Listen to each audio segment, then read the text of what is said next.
Hello, everyone. Welcome to the 52nd episode of The Ruins of Warsaw. I'm Alexandra, and I'm the storyteller. Hi, I'm Dolores, and I'm playing Janina of Clan Bruja. Hi, my name is Faye, and I'm playing Beatrice Wozniak of Clan Malkavian. And as always, we have partners in the chat and taking care of tech, for which we are very grateful because it helps us a lot. It's one less thing to keep track of. And thank you all so much for joining us. We're very happy to have you here with us to continue the story of Bea and Janina. We hope you will enjoy it. We will start, as always, with a quick recap of what happened last time. We had a bit of a longer break, so it is even more needed, perhaps. Last time, we began as Bea and Janina were inside the house of Lady Leocadia, a Zimishi. They went there with Sheriff and the Nosferatu Abelard in order to retrieve Sheriff's lover, Dominic, also Abelard's child. After getting in through an not quite abandoned but not often used corridor from a garden shed and a basement full of various horrors, the group split, and Bea and Abelard, obfuscated, went to explore upstairs, and Janina and the sheriff, moving quickly and both armed, stayed downstairs. Janina and sheriff searched the lower floor of the house, evading most of the revenants who appeared to live there and have a party there at the time. There was a brief confrontation during which Janina got quite seriously hurt, but with the help from the sheriff managed to overcome the revenants. Their search, however, was interrupted by a scream and sounds of struggle upstairs. And having gotten to the first floor, they found the ashes of Abelard in front of the door behind which they found Dominic, now appearing as a handsome man.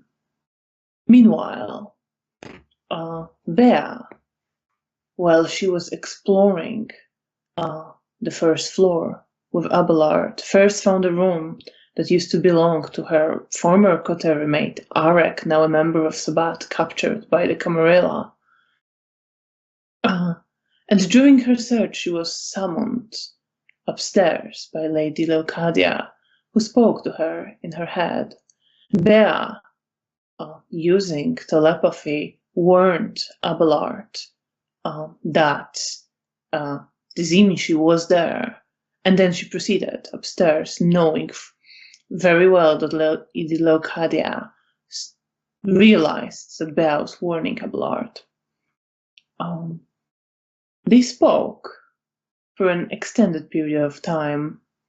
Lady Leocadia asked Bea what she was doing there, asked about her memory, and after ordering her bodyguard to kill just the Nosferatu Abelard for now,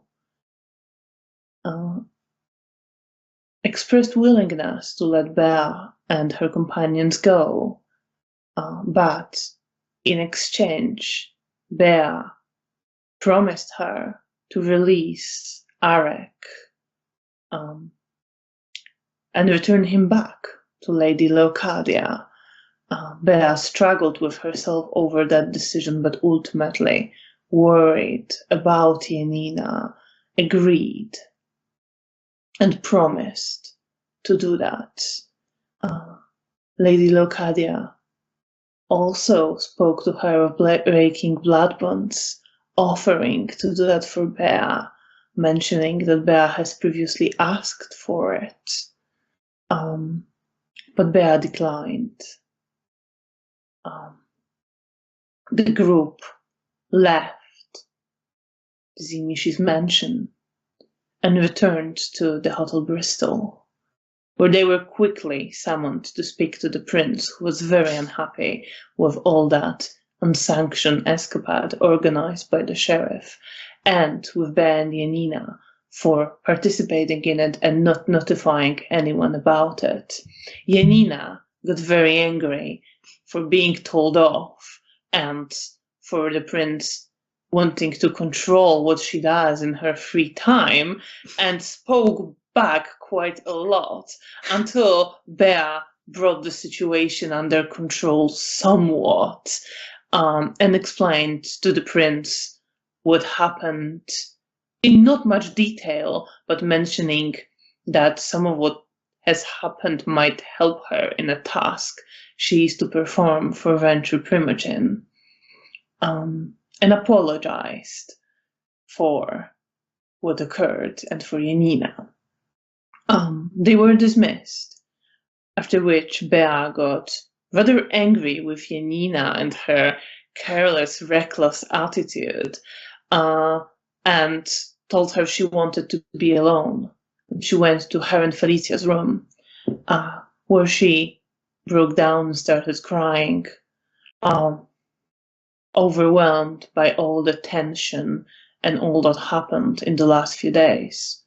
Meanwhile, Janina, worried about Bea, but not wanting to intrude, returned to her room, where she was joined by her own sire, Daniel, who also wasn't very happy with Janina for going on this escapade and for not quite believing himself that he allowed it, having learned about it. But of course, Bea helped with demonstration that, for time being, numbed his anger and worry. Janina and Daniel talked for some time and established some sort of truce that came mostly from Daniel's resignation. But Janina was promising that she will try to behave in a more careful manner and not volunteer for every suicidal task that comes along. And in this way, they fell asleep.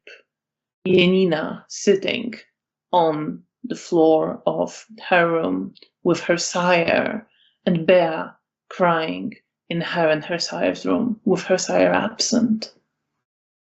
And we will start with Janina. Janina, you are dreaming of the taste of Vita. Your mouth feels dry, unpleasant, and your whole body hurts. It twists painfully, desperate for even a drop of blood. You await it eagerly. You know it is coming. Everything in you, every fragment of your body, every fragment of your mind is calling for it. And you raise your head and open your mouth to taste it. You can't wait. You are anticipating the taste on your tongue.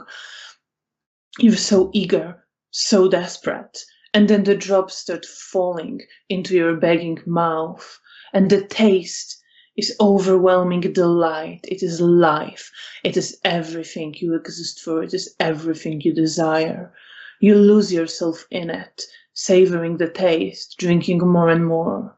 You cling first to Lucian, tasting his Vita. Then you cling to Arek with intensity and hatred. And then you cling to a shadowy figure who just looks at you with disdain. And then finally you find yourself clinging to Bea, desperate for more of the blood that runs through her veins. You drink and you drink, lost in feeding. You're terrified of hurting Bea, but you can't stop.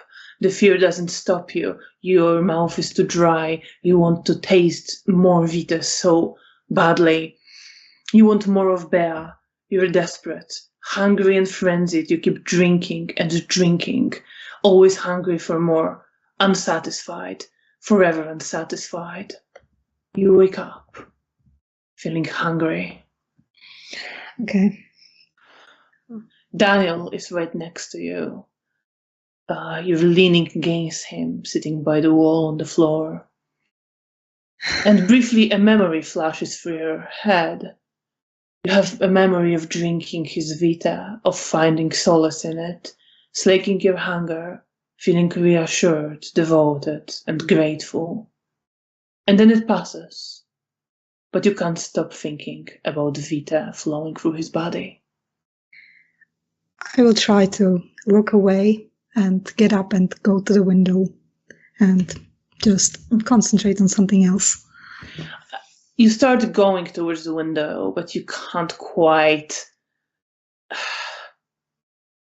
shake the feeling that he's still there. You're very aware of how close he is. Okay. Do I know, like, how long it takes him to wake up after me? Shouldn't be very long. If it's like, I don't know, 10 minutes, then I will wait. If it's longer, then I'm going to go hunt on myself. It might be, it would be a bit longer than 10 minutes, yeah. Okay, because I don't want to hurt him, so I just quickly try to scribble a note and tell him that I'm hungry, that I went to feed, and then I'll be back. You can do that. And you leave. Yes, and I'm trying to quickly leave out of the hotel. So you're walking along the corridors and downstairs, and as you move away from the room, the thought of Daniel goes away a little bit. You're not so obsessed with his presence near you. But the moment you see people downstairs in the lobby of the hotel and in the cafe, these thoughts return. You can't quite feel it, but it feels like you can feel the blood pulsating in their veins. It feels like something in you just imagines it as you look at them. And you can't shake the feelings of running up to the closest of them and I'm probably trying to run out of the hotel. The more people I see, the more I'm just sprinting out, because you can, if you do it like that, you can sprint out and keep it under control. Yeah, I will probably like run from the hotel. Yeah, if you don't linger near anyone, then you can move away.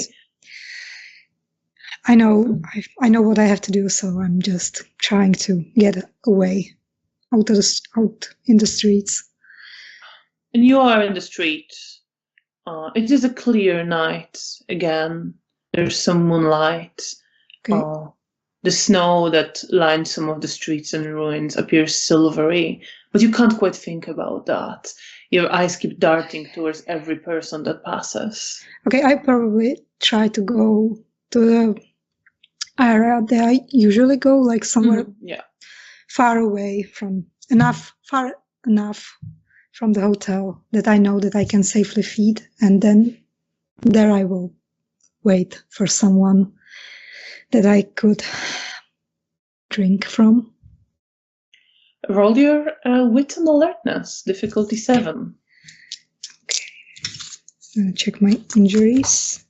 Yes, your penalties will count. -2, I think. Okay.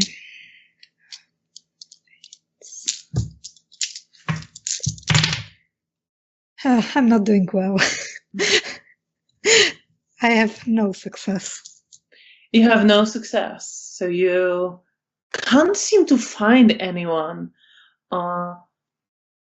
There are people who pass, but they seem to be in groups, in pairs, or someone passes and there's someone else walking not far behind them, so that there's never an opportunity to feed safely. Okay, I will have to. I know that I can't go back without drinking, so I'm going to try to hide somewhere and just wait, even if it takes longer. All right. So you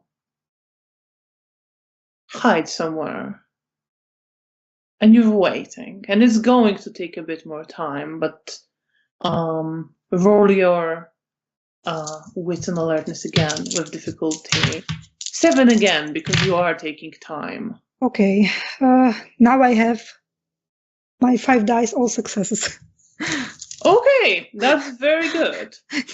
Patience was. So it takes you a while. You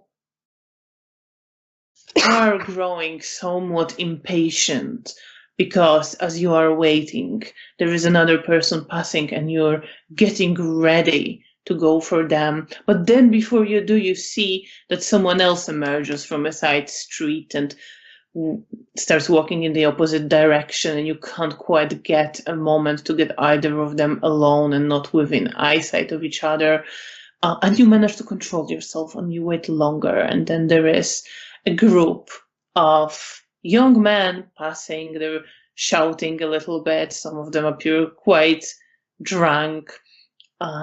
And you know you can't allow yourself, but something in you is just so thirsty. You start feeling this dryness in all of your body, but you control yourself and you wait.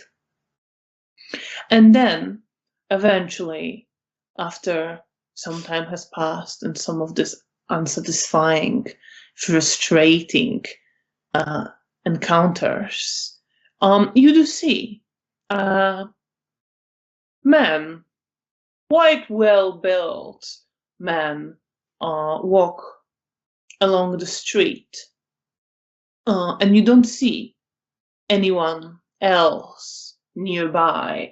And then the man turns into another of the smaller side street, and with your heightened senses that just you don't even realize how, but appear to pick up on everything, you know that he's going to be alone in this side street. Then I will run, silently run behind him. And do you want to sneak up on him? Yes. Or do you want to just run and jump? I want to run, but in a more like sneaky way, because I'm still trying to be. Roll your dex and stealth, and you can add your celerity dice to it. Okay.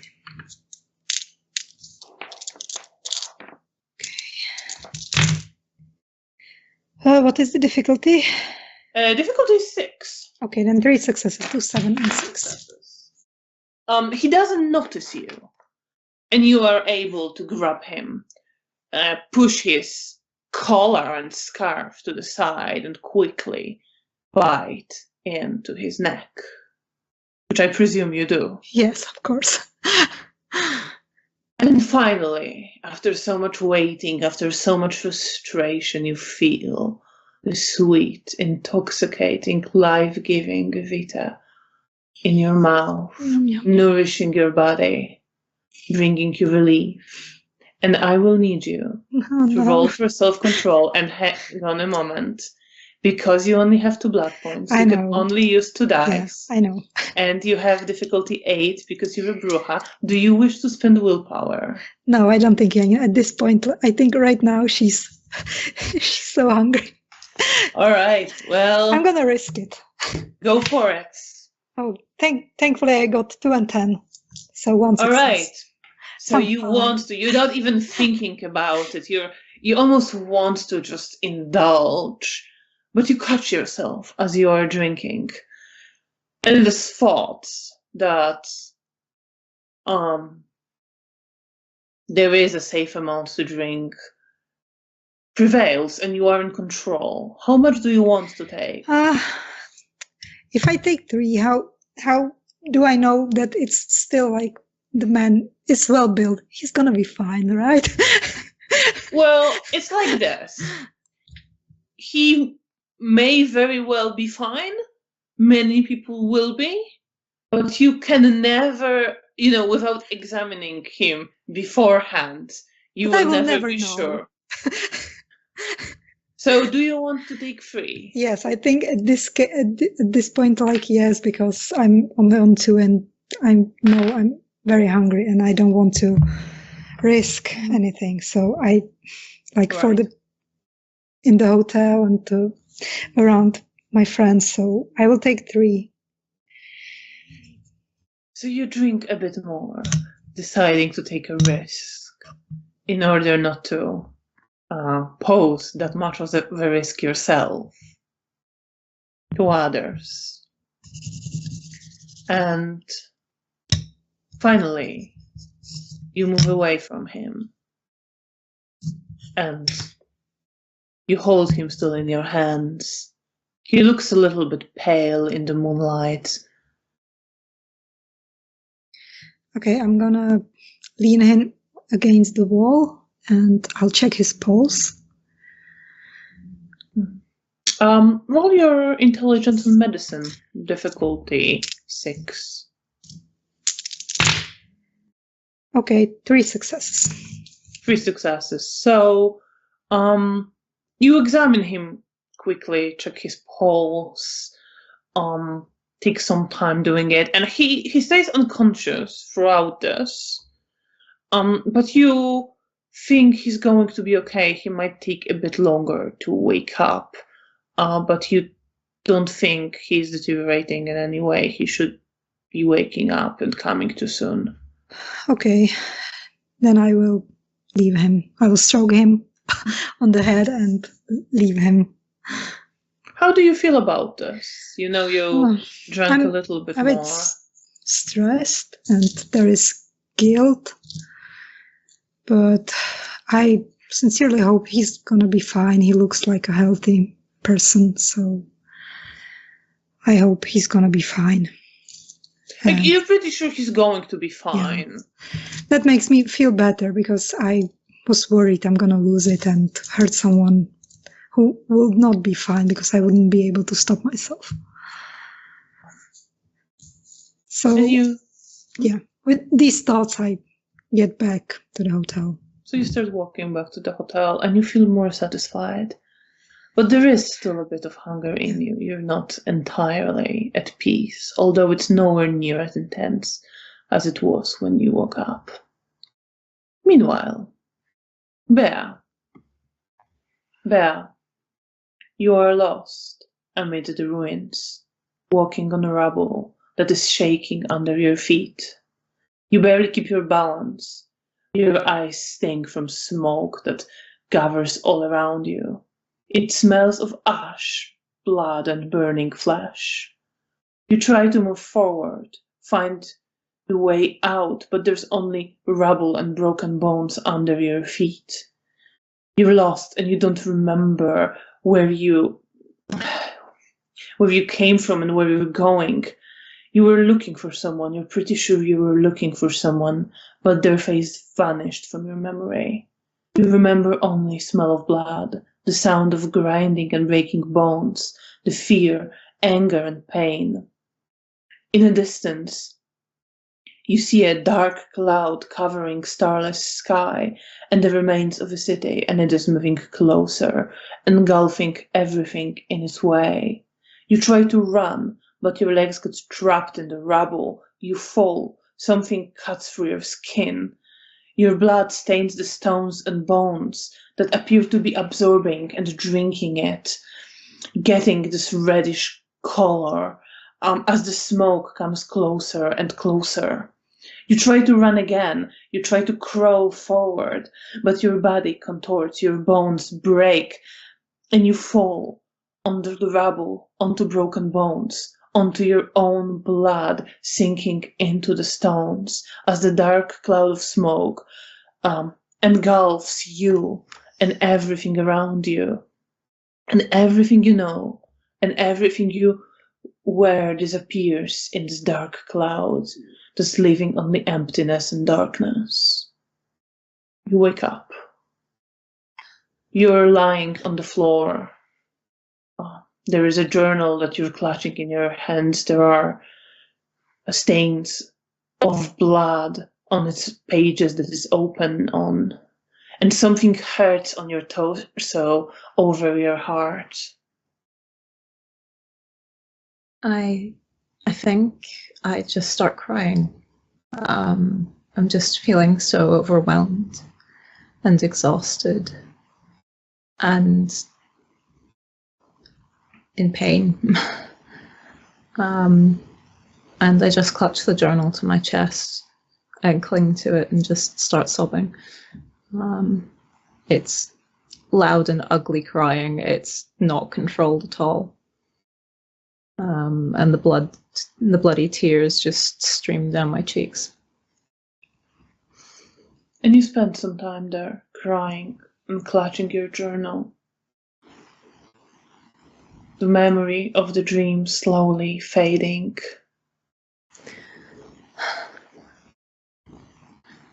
And eventually, I feel like I've run out of tears for the moment. And I harshly wipe my cheek before opening the book with shaking hands and looking at the last few notes. And just that feeling of overwhelm, of being completely overwhelmed, just wells up in my chest as I read about the mess that happened yesterday, or at least my notes of it.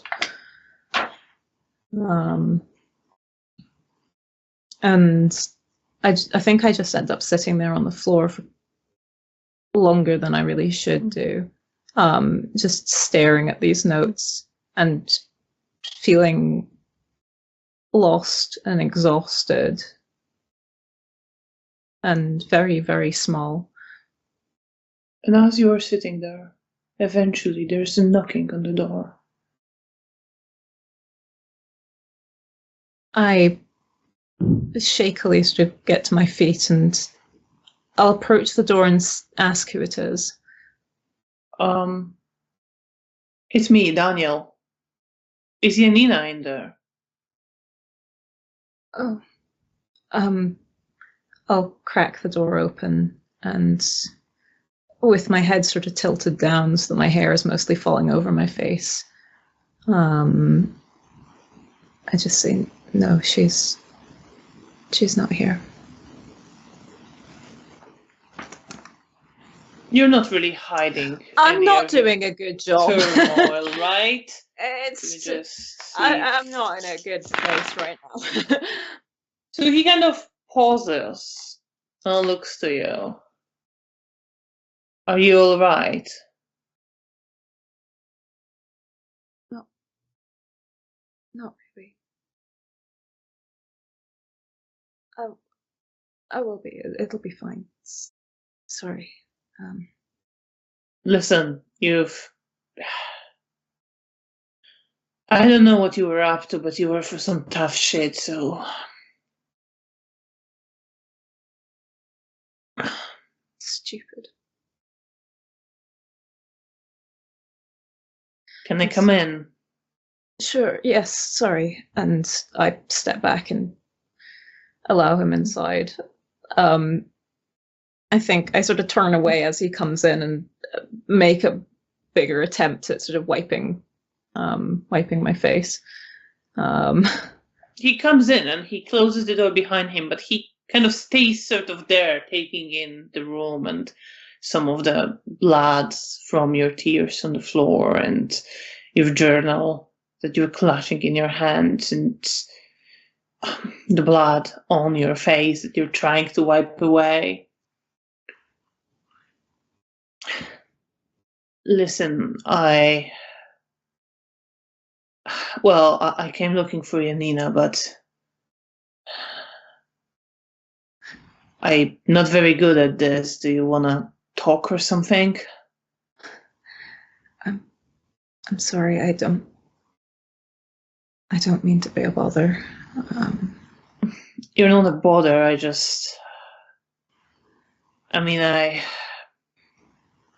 I was pissed at both of you, but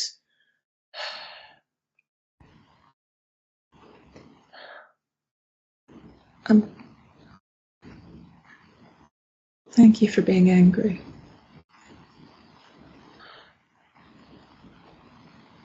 Yeah, I mean, before I saw you, I wanted to ask you what the fuck, but you know,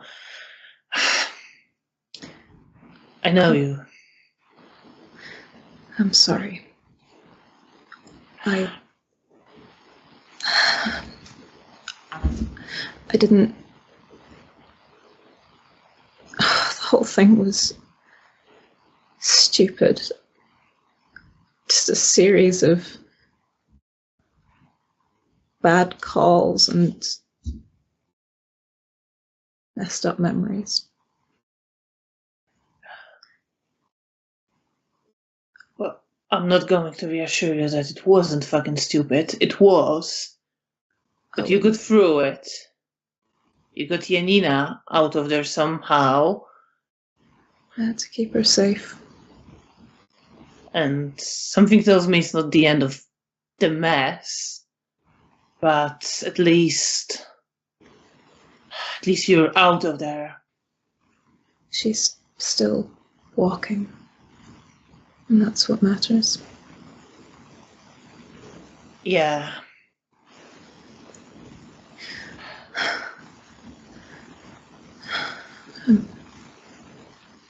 I'm sorry. I'm so sorry.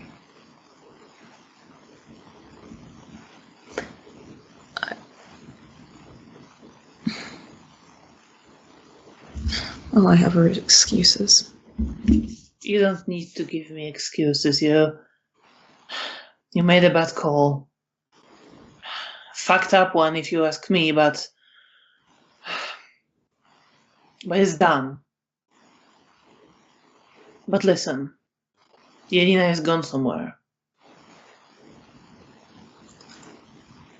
Oh.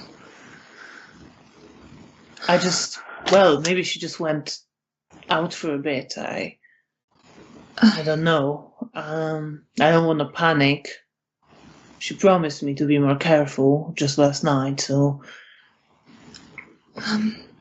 One moment, and I focus on Janina, and I activate Eyes of Chaos, and I just want to know if she's safe. Roll Perception and Occult, difficulty 8.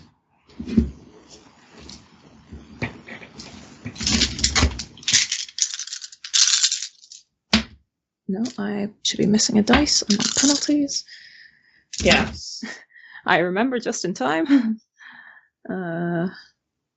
Okay, after the 1, that is 2 successes. 2 successes. So you get the sense, at first, of hunger.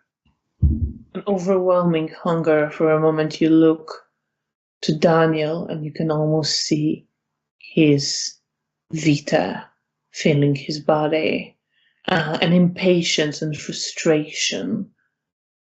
But then it goes away, it calms down a bit. It doesn't quite disappear, but it stabilizes and you get this feeling of calming down. Okay. And you don't get a sense of danger. Okay. I think she's safe. She needed to feed.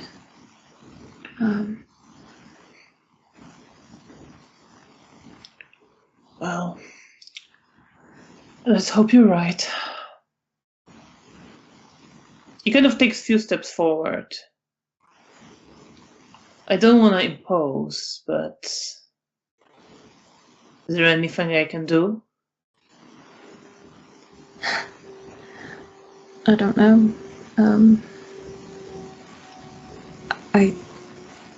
I don't even know where to begin, really. Just so exhausted. And yeah, I get that. I think... Well, I think that might have led to my bad calls. I'm sorry, you asked me a question and I'm going round in circles. No, it's all right. It's not an interrogation. If you need to talk, talk. Thank you. It's... I mean, I have memory problems. And just keeping track of everything recently has just been so much. Yeah. And And I guess yesterday I was hoping when we went off that I could, I don't know, that if I told the sheriff what I'd seen, that, I don't know, he'd magically change his mind and decide to call the whole thing off, but that was stupid of me as well. And by that point, it was then too late to actually do anything about it, but I didn't want to get Janina into more trouble. And I also couldn't let her just go there. So we went.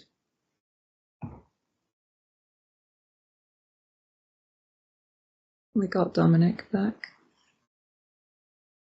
But Abelard's dead. That Nosferatu. Well, I mean, it's all fucked up. I'm glad you and Janina got out. And I sort of swallow as he says that, and there's just this feeling of guilt in my chest and this feeling of shame. But I'm going to try and hide that from him. Roll your self-control and subterfuge. Difficulty 6.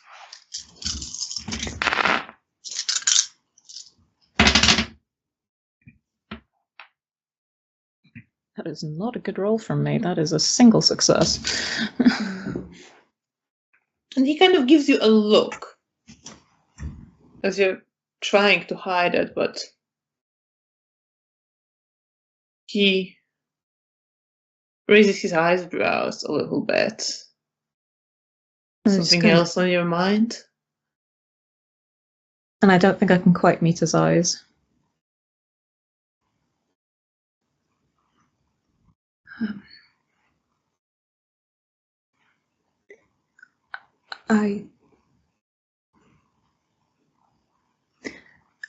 And part of me wants to confess, but I'm also scared to, and I don't know him well enough to know what he would do. I don't quite feel comfortable.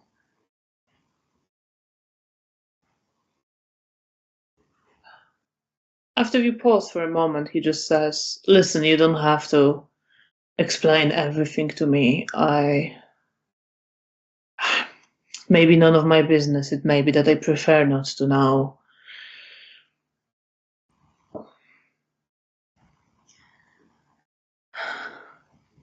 One thing, you told me you have trouble remembering, and I promised to remind you that we decided to help each other out in getting through whatever is happening with the Camarilla right now. So... Thank you for the reminder. It's no issue. Just, if you can help it, don't get mixed up in those happenings anymore. I'll try. I'm not convinced I'm very good at that, though.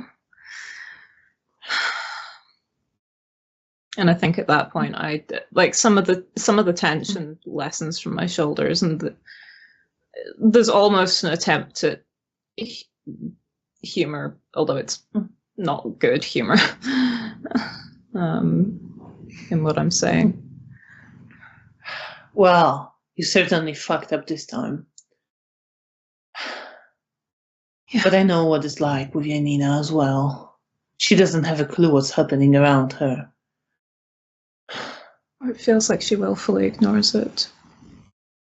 Yeah. Well, we'll have to know better and try to get through her thick head. Well, I'm used to being the responsible one out of us, or at least trying to be. I say, but the sort of realization that I really haven't been that responsible recently. Just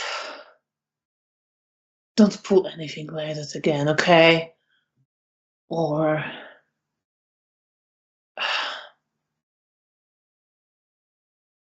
And you see that he kind of hesitates for a moment, and he doesn't even hide it. He just kind of wonders whether he should say something, but then he just doesn't, and he shakes his head. Daniel, thank you. Just take care of yourself, all right? You too. Yeah, well, I'll keep you updated as well if I hear something. Thanks. I should clean up. I'll get out of your way. And I get the door for him. And he steps out with similar awkwardness that was in his posture all the way through the conversation. But then he leaves, and you're left on your own in the room. I let loose this sigh that I didn't really need to be holding. It's not like I need to breathe, but at the same time, there was just this buildup of sensation in my chest, and I needed to get it out somehow. And then I go through and go to the bathroom. And as I glance in the mirror, I think that's when I spot the blood through my shirt, through the gaps in my shirt. And I take a moment to examine it in the broken, cracked mirror. Do you open your shirt? Then you do see a promise written in your body. And that sensation of feeling overwhelmed just wells back up within me again. And I know that I need to do something about this. I can't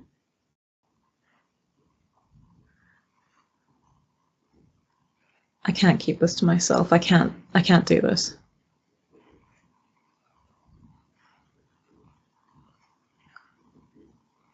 I turn and get into the shower.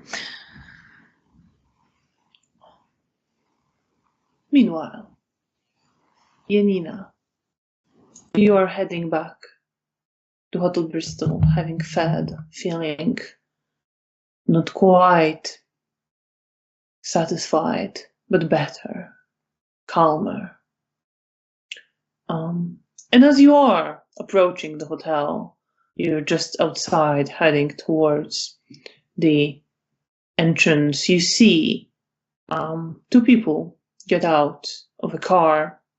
You see what you recognize as a face usually worn by Clement, the Nosferatu hound, that of an older man with wrinkled face, slightly hunched forward, wearing a crucifix, a big one, around his neck. And with him is a tall, lanky woman. And she gets out of the car and starts walking towards the entrance of the hotel, walking at a brisk pace, very confidently, walking in, and he kind of looks to you and notices you and slightly nods his head, Clement, towards you. But then she kind of just looks to him and briefly looks at you. Roll perception and empathy. Difficulty 6.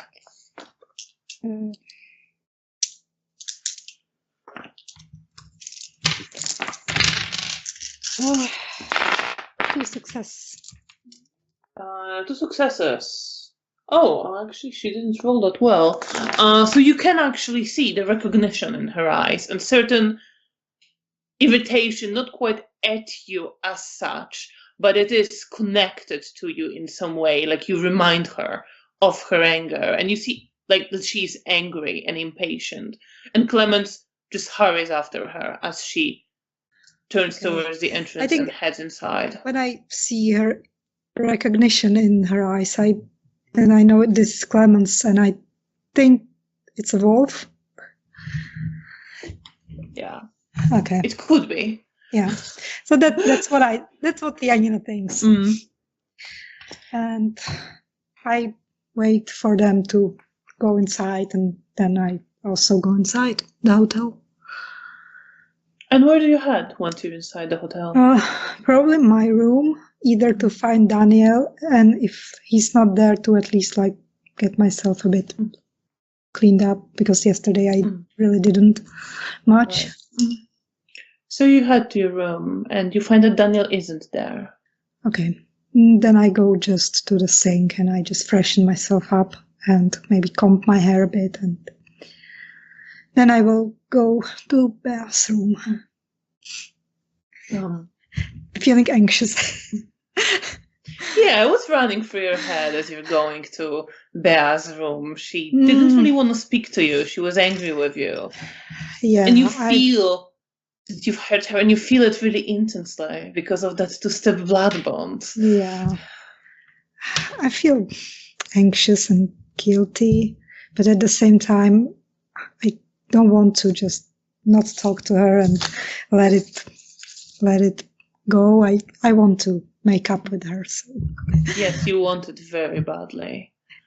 Bea, as you are getting out of the shower, getting dressed, there is a knocking on the door. Okay. I will ask again who it is as I'm like finishing, like hurriedly buttoning a shirt that's slightly higher collar than I normally wear. It's me. It's Janina. And there's a bit of a pause. There's a moment of relief and then a moment of frustration, and then I just give up and just go and open the door. Hey. Hi. Can we talk? Or are you still mad? Yeah, it can be both. Yeah, well, that's true. And so can I come inside? I open the door. And I come inside. And I awkwardly sit on Felicia's bed. I also go and sit down. Yeah. Would there have been some traces of you crying, of blood on the floor, on the bed sheets? I think so. I think I probably left my journal on the bed. So there's probably still the smell of blood on that. So you notice all that, Janina. Okay. And it is a quite enticing smell. But you were right. It's just that you notice that Bea has been crying. Okay, that makes me feel even more guilty. And I look at Bea. Are you alright? Not really.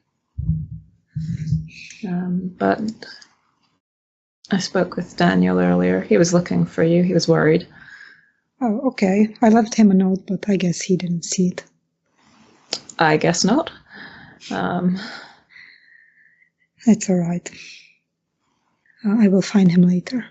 I had to go feed because I couldn't stay and wait for him because it was overwhelming being next to him, and I didn't want to hurt him. Well, I'm glad you're being responsible for once. Hey, I'm sorry about yesterday. And I'm sorry that you was dragged into it.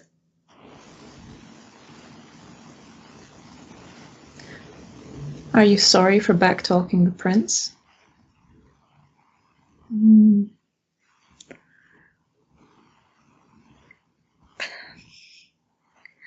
I'm sorry that it hurt you. Interesting choice of wording. I'm sorry, I'm sorry about getting you in trouble. You really don't deserve it. It could have been a lot worse trouble if I hadn't smoothed things over. I know, and thank you for that. You're the reason to my stupidity, I guess. The thing is, you're not stupid, Janina.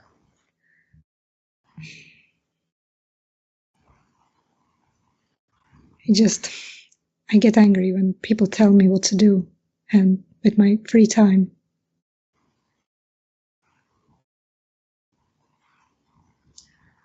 It's just hard to explain. I know I should behave better because I'm an adult and this whole situation is what it is, but it's just hard because I'm really sorry for what happened yesterday, that Abelard died, that we went there even though you told us it was a trap. But I'm still glad that we saved Dominic. There's definitely a moment where I don't quite manage to control my facial expression when Abelard's mentioned. What's visible in your face? That guilt. You see it, Janina. It's not your fault he died. It was all of us, but not you specifically. Sure. Sorry. I didn't even get a chance to ask you. What happened to you in there? Were you attacked? I don't remember. Okay. Is that a lie, Bea? It's a little bit of a lie. Roll your manipulation and subterfuge, and Janina, roll your perception and empathy. Difficulty 6. Look at Bea trying to lie to her sister. Yeah. That wouldn't be the first time. Yeah. No. Me, a liar? Never. I have no successes, so I think Bea's fine. I have 3. Yeah, you don't see anything more. Bea doesn't remember. I trust her. She doesn't remember. She wouldn't lie to me. Never. Perfectly plausible. She's the good. She doesn't. True. It is perfectly plausible. And to be fair, it's also not entirely untrue. No. I don't remember the events. I've just read about them. Yeah. But yes. Well, I'm glad we were able to make it out. And I promise I will never go into a Tsimichi house again. Great. Could you maybe... Unless you will go, then I will have to go to save you. So stay out of Tsimichi houses. Noted. So are we good? And I extend my hand. On the condition that you please promise to try to stop volunteering for all these damn suicide missions. I know. I already promised that to Daniel. I mean it. I will try to not do it. Unless people I love are involved. Then I can't really tell you that I will not do it. Because you're everything to me. And Daniel and Nastya. But I promise, other than that, I'll be good. Or not as stupid. I look as though I've aged about 20 years in this single conversation.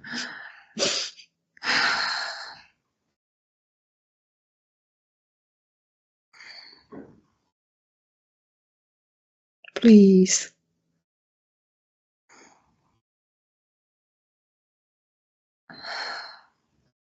Fine. I'm glad. And I will extend my hand again, hoping Bea will take it. Let's find out if I can.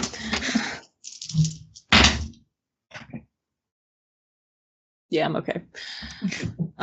3 successes. So there's this pause, and then I reach out and take her hand. Although internally I'm still really angry, and I don't actually feel like it's okay. But I'm too tired to have this argument. I'm just so exhausted. I will squeeze your hand. So, do you want to do anything tonight? I need to catch up with a couple of people. I need to look around Elysium. Yeah, I should probably go check on Nastya and Zygmunt and my hospital work as well, and my ghoul, I guess. Your ghoul? Yes, Hannah. Okay. She's in the hospital, but she should be fully good, I guess, right now. So I should probably catch up with her as well. That seems sensible. So, do you want a night without me? I guess you have to relax and enjoy some time without your Bruja sister that causes you so much trouble. I promise I won't cause any trouble today. Wonderful. I'll be good Camarilla bitch. I think at that my expression just freezes, and I just look at her with this expression of disbelief. Come on. Loosen up a bit. Sure. Fine. So, I'm gonna go my way and leave you to do things, and are you gonna stay here, or are you going to visit Felicia? I don't know. Okay, in that case, I will expect to see you here, but if you won't be here, I will call Felicia. All right? I'll try and remember to leave a note under the door if I'm not going to be back. Okay, in case you forget, then don't worry, I will call Felicia, and I will expect that if you're not here, then you will be there, so stay safe. You too. I love you. I know it doesn't look like it sometimes, but I do. I'm just reckless. I love you too. And that isn't a lie, but there's definitely this sort of... I'm definitely trying to hide my feelings, and have been for a little bit now. But given that Janina rolled significantly worse, she remains pretty, I would say she remains pretty oblivious to good. The deeper feelings that Bea doesn't I feel show. better that we made up. Great! I'm so pleased for you. Seething rage. So, are you leaving, Janina?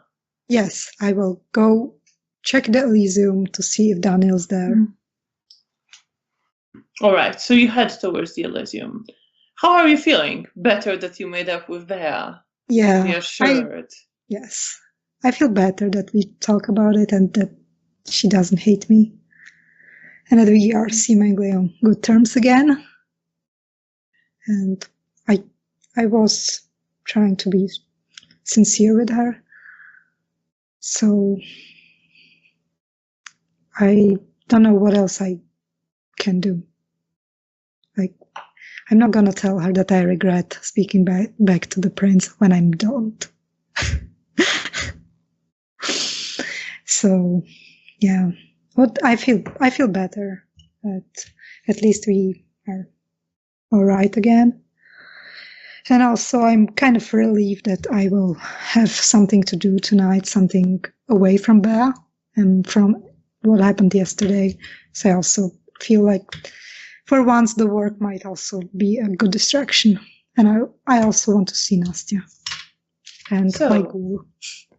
As you say that, as you are heading towards the Elysium, you do actually see Nastya walking in the opposite direction, clearly heading from there towards your room would be. I just wave at her and smile. And she stops in the corridor as she sees you and freezes for a moment and then starts moving towards you. And you see that she is still wounded, but she's much better than she was when you last saw her. She's walking, even though there is visible pain in some of her movements. And she comes up to you and looks at you. I don't know whether to kiss you or to murder you. You can do both, and I kiss her. And she pulls you quite strongly towards her and holds you very tightly in her arms and kisses you. And there is something very possessive, something very desperate in that kiss. And then she moves away and she looks at you. Janina, I'm so glad you're here, but what the hell? Oh, well, we can go to my room to speak more if you want. And I grab her hand and lead her to my room. And she follows. But I'm trying not to rush her up because I see that she's still hurt, and I do it carefully. Oh, she kind of walks. She almost ignores the pain for most of the time. You can see it in how she walks, but that doesn't really slow her down. All right. And you get to your room and close the door behind you. And she kind of leans against the wall and looks to you with this not hidden mixture of relief and passion and anger. Well, yeah. But first, before I'm starting to tell you about my escapades, how are you feeling? I'm better. Thanks for the blood.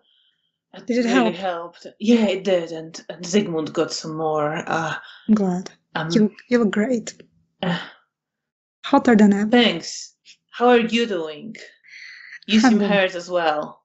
Yeah, but you know me. It's my usual state of being. Janina. Fuck you. I will heal. There's never an opportunity for me to heal and be fed at the same time. Maybe because you keep rushing into danger without thinking. Yeah, well, I guess Zygmunt hates me now. No, he doesn't hate you. He wants to see you, though. Yeah, I was supposed to fetch you, but I wanted to speak to you first, and... Yeah, I want to go see him, and... Yeah, you better. Apologize for my behavior yesterday, but I was so angry. What did you do? I don't know. How much do you know? Well, I know you went on this reckless escapade to Zinish's house, and I'm never keeping your secret again. Never. If you tell me something like this, I'm going to stake you before I let you do something like this again. Yeah, we understand each other? Yeah, get in a row behind Daniel and Bea. Well, good. There'll be someone to hold you down while I do it. Well, yeah, but we made it out, and we helped them. Someone died. I know that as well. Someone died. It could have been you. Yeah, but it wasn't. But it could have been. But it wasn't. I'm glad. Well, now be glad. And I sit next to her and just hold her hand. I'm sorry. I put everyone I love in so much stress. But well, that's what you do when you do this kind of stuff. Janina, I love you. And I know, I love you too, but I had to do this. It was for Mara. Mara's dead. How was it for Mara? Dominic was her brother and her friend, and I don't know, I couldn't save Mara, so I wanted to save at least someone who was important to her.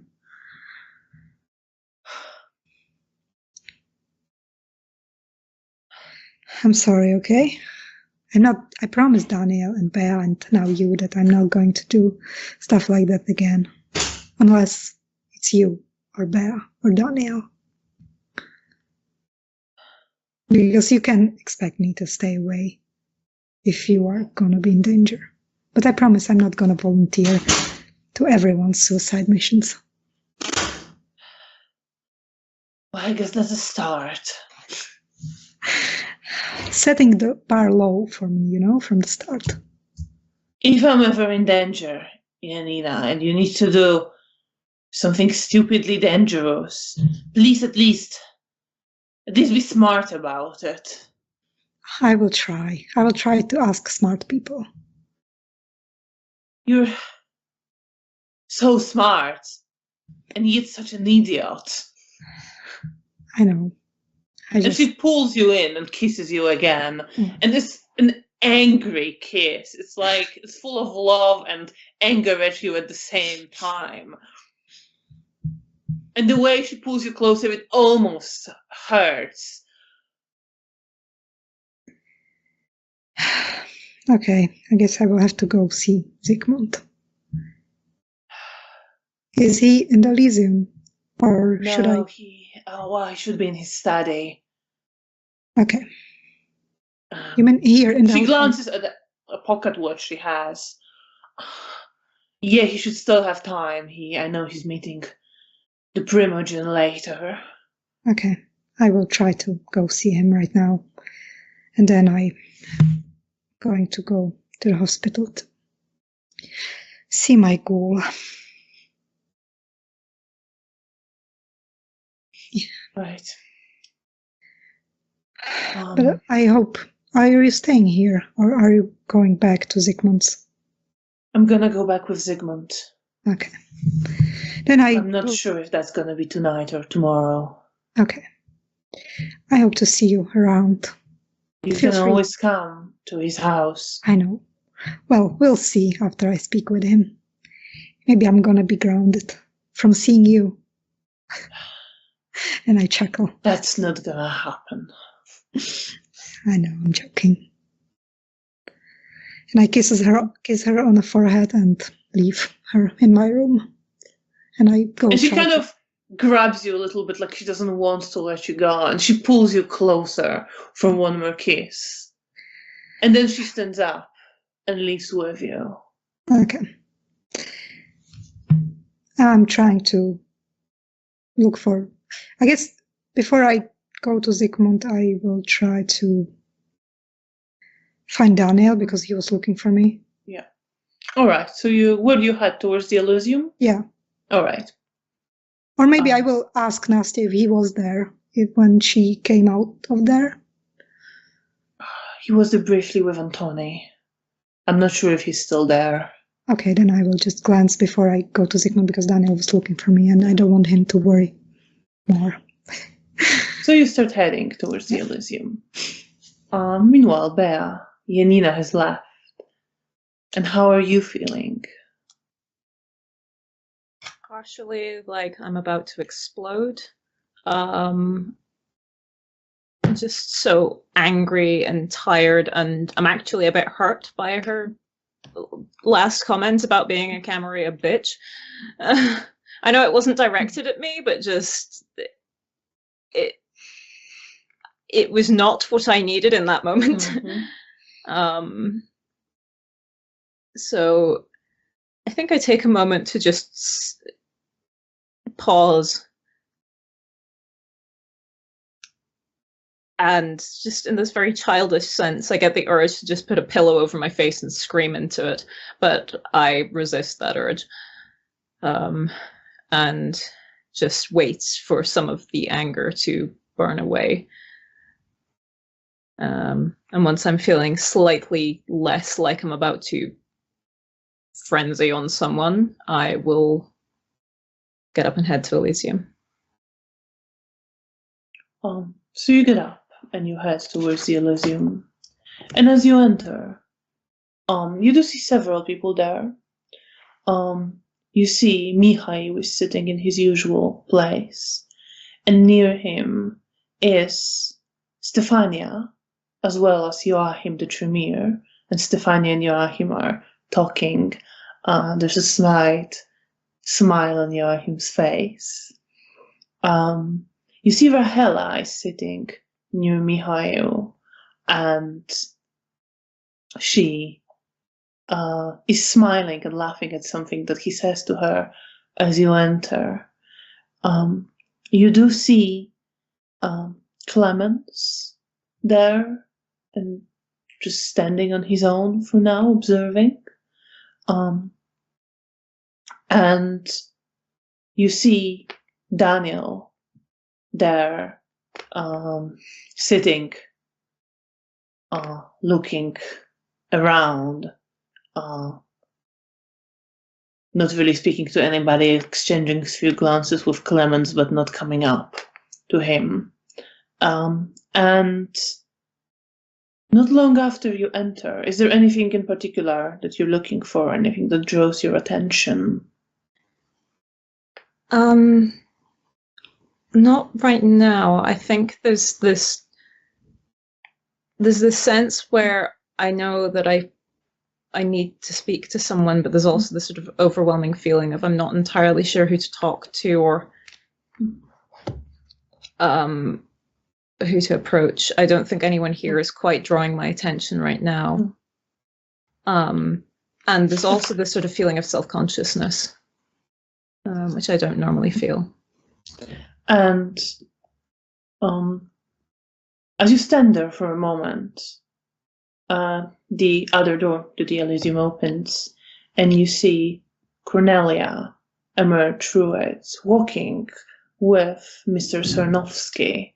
And they're not engaged in conversation anymore, but they walk through the door together, and he gives a slight nod of a head, slight bow, and she reciprocates, and they go their separate ways. Mr. Sarnowski, just glancing to Joachim and motioning him towards himself, and Joachim says his goodbyes to Stefania and the Toreadors and moves towards his sire.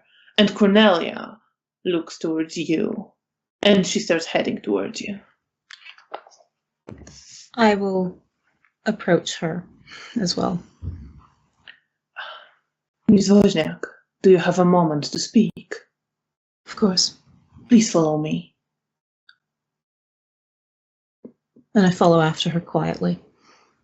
And she walks out of the Elysium for the door she just entered through with Edwin Sarnowski, and leads you towards one of the offices.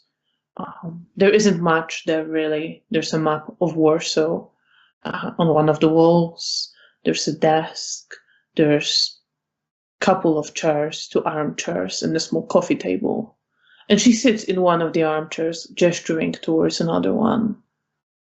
And as she closes the door behind you both and sits down, her face softens a little bit, and she looks to you.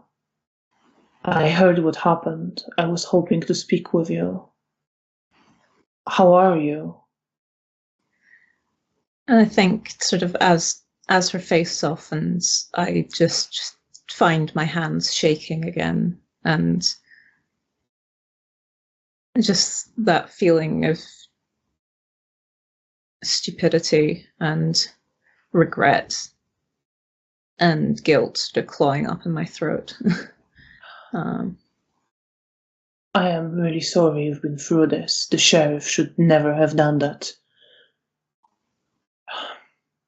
He's been irresponsible and erratic lately. Were you pressured into this at all? No, I should have made better attempts to dissuade. My only excuse was that I was overwhelmed. That's the...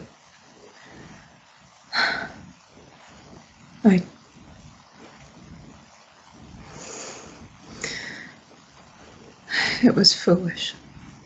I recognize that it was foolish.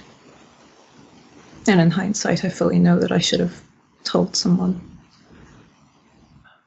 But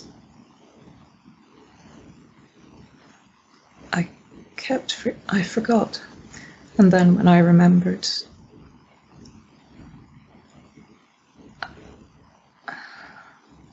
I made poor calls.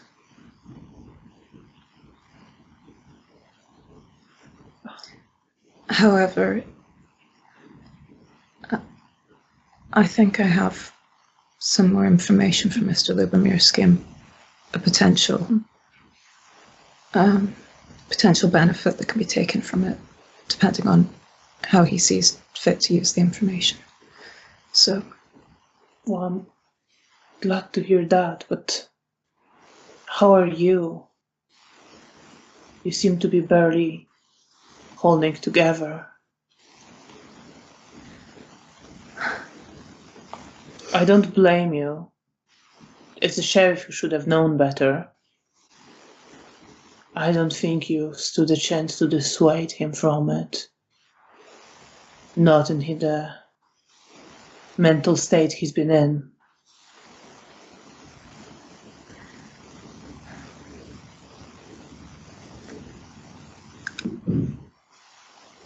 and I just sit there feeling overwhelmed and still responsible. Like, I appreciate that she's saying that it was his responsibility, and I partially agree with that, but on the other hand, I did know better. I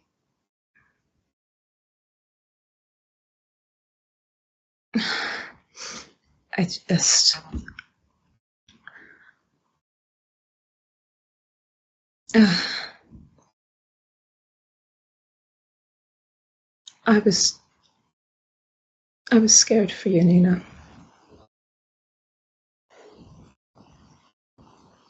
I needed to keep her safe, but it felt that trying to talk her out of it was pointless. She's so stubborn, and when she makes her mind up about a cause, it just feels like there's no way she'll listen. I guess I'd essentially given up trying because I was so exhausted with keeping track of my own work and my personal problems and whatever other suicidal tasks that Janina keeps volunteering for. And I naively hoped that if I went to the meetup and told the sheriff that I'd foreseen that it was going to be a trap, that it would somehow dissuade him. I think he was ready to walk himself and whoever would follow into any trap. I realized that once he was not dissuaded, but by then I couldn't actually stop them from going. And I couldn't bring myself to just sit and wait and see if they survived.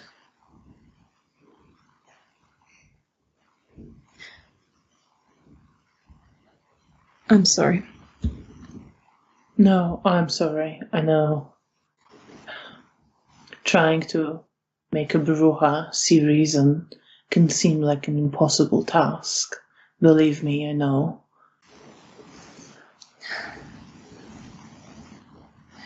And I suppose it's the same for the sheriff recently. Well, perception and empathy. Okay. Difficulty 6. Would hidden pain come into this? Not quite. Well, I haven't rolled particularly well, so that is 2 successes. You don't see much more than some concern and the softness. Thank you for checking in on me. I was worried when I heard what happened. I'm glad you got out safely.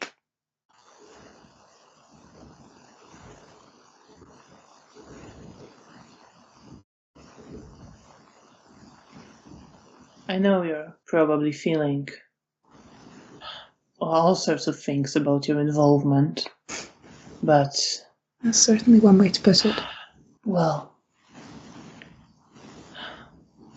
it's not that I approve as such, but it's not unheard of for especially young kindred to get dragged into ill thought out missions and escapades.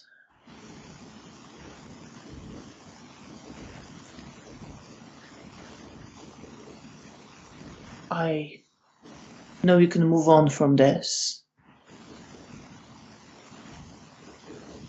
Don't let it define you. It's just a mistake. Well, I suppose that's the benefit of having a short memory.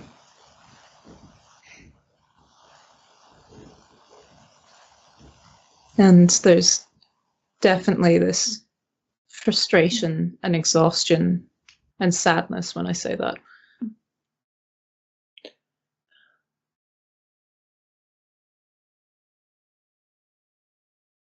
If there's anything you need,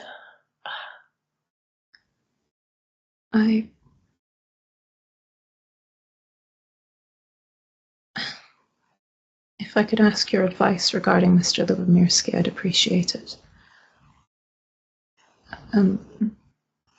Of course. I need to tell him what I saw. And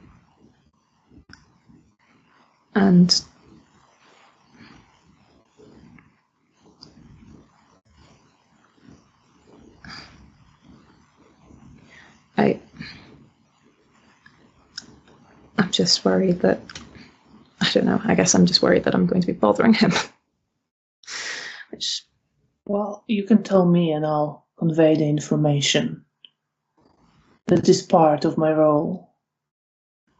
Mr. Lubomirski is a very busy man. He will find time for important matters, but he expects me to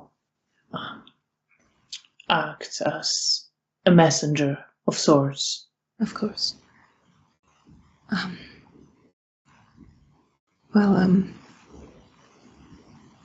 imagine in the sheriff's report it sounded as though we all just walked out of there. That is the gist of what I've heard. I imagine it did seem that way from his perspective, but it wasn't the case. What happened? It was a trap. The voivode and her bodyguard were there in the house. And she was aware of us. She spoke to me. And I focus and I push through the foggy memories to recall what happened.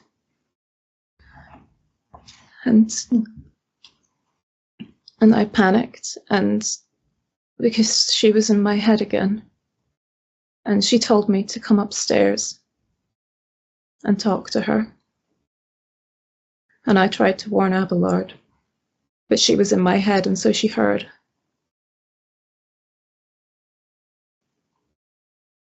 I went upstairs, and I went and stood before her. And she sent her bodyguards down to kill him.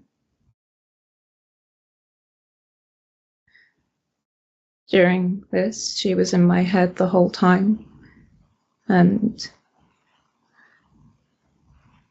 she asked me what I would be willing to do to ensure that we got out alive.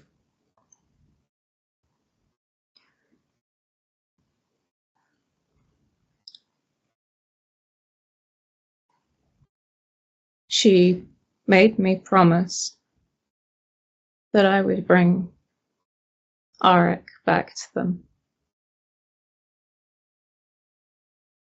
And then, as a reminder, she carved it into my chest.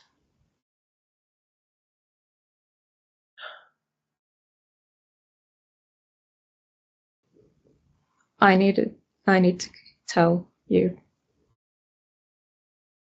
that both her and her bodyguard seemed...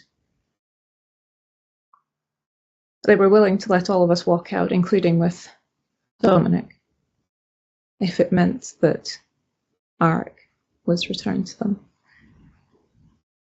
But I think that there's perhaps a way that we can use that.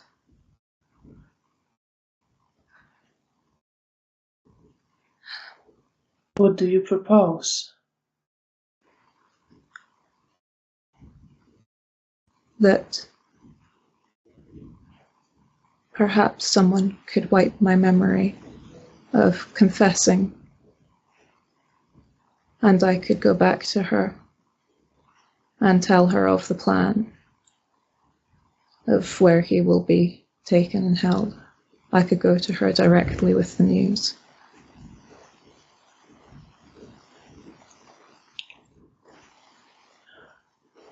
Because if it's not in my head, she can't see it when she reads my thoughts.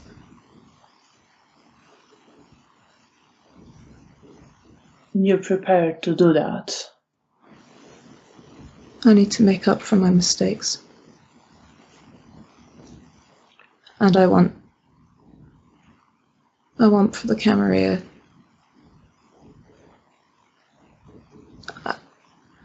I need for us to have some victories. I'll do whatever it takes.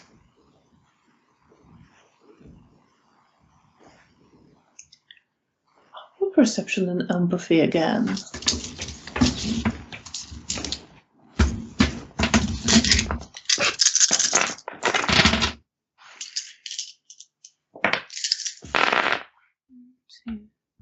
Oh, that was a better roll. 4 successes. Then that's a roll-off. How exciting. Exciting times.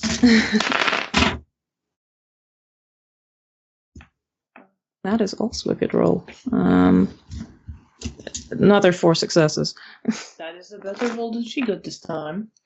So you do see, like, as you were talking, she looked very shocked and concerned. And as you're proposing this, there's almost even more worry for you in there, and concern, and a hint of hesitation. But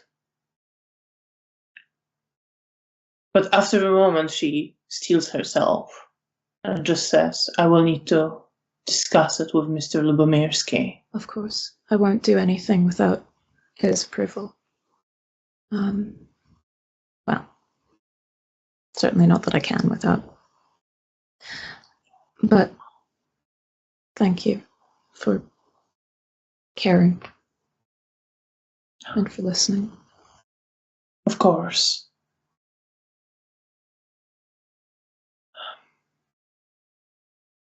And you see again this hint of hesitation, this her being for a moment unsure what to do, and then pushing it aside and focusing. Thank you for sharing all of that and being honest. Of course. You did what you had to do to make it out. I think that's the moment where I break a little bit. I didn't want to be a traitor. You're not. Unless you intend to follow through with this, but I know you don't. Thank you. Of course. Sorry. It's been a long week.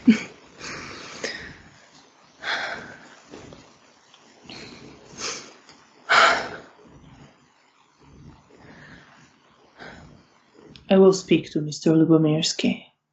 You take care of yourself. Thank you. And if there's anything you need, do not hesitate to find me. Thank you, Cornelia. I appreciate it. And I give her a warm, if slightly shaky smile. She smiles back a bit, and you see there's something behind the smile, some sadness, again, this worry, a little bit of guilt. I'm sorry for worrying you.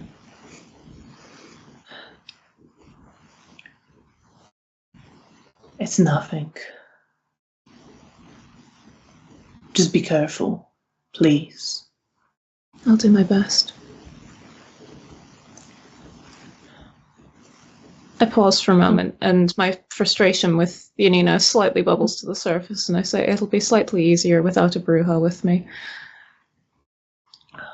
And you saw there was this bit of guilt and shame in her becoming more prominent, but as you say it, it changes to a bit of amusement, at least for a moment. Yes, in certain circumstances, especially in delicate situations, that is preferable. Yes. Are you struggling with her? We had an argument, but she's my sister. And we're very different, so I think there's just always going to be disagreements. Clearly. Well, I wish you all the best in making her see reason, at least from time to time. Thank you. I'm afraid to try. I'm afraid I can't assist you in that matter. That's fair. But thank you. And I'll let you go back to your evening. Take care of yourself. You as well. I give her a smile before standing up. And she smiles again as you leave the room. And do you head back to the Elysium? Yes. So she walks you towards the entrance to the Elysium and then smiles at you and lets you through the door. And you again see this concern in her, this bit of shame, this hesitation. And then she walks away, not into the Elysium, but back into the offices. And I feel bad for causing that within her, but I also appreciate the fact that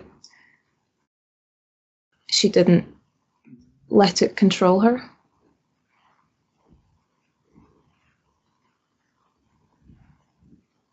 And with that, you walk back into the Elysium. And I think we can take a break now. Thank you, everyone who's been with us watching this story. We will be back in about 15 minutes. We hope you will stay with us to see what happens after the break, what Bear and Janina will get up to. Thank you so much once again, and see you in about 15 minutes. Bye.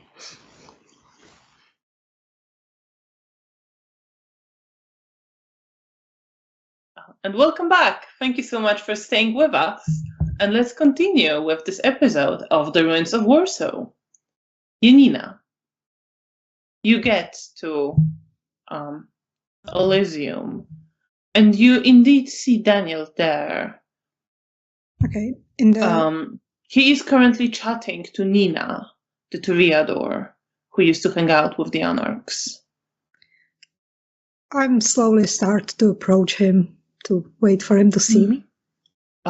As he sees you, he kind of turns to Nina and says, "Oh, there she is," and then starts walking towards you. Hey. Hey. I'm sorry. I left a note for you that I was going out, but I guess you didn't see it. No, I panicked a bit. You were Sorry, gone. I met with Bea. She told You me. usually hang around. I know, but I was feeling really hungry and I had some unhealthy thoughts about you and I didn't want to stay in the room with you, so I left. Everything went smoothly and fine. Nobody died. Oh. The fact that you feel the need to say it. Well, I'm glad it all went fine and that you're okay. I spoke to Bea. She reassured me you were likely fine using whatever it is she does. Yeah, I spoke with her earlier. Oh, good. I hope we made up.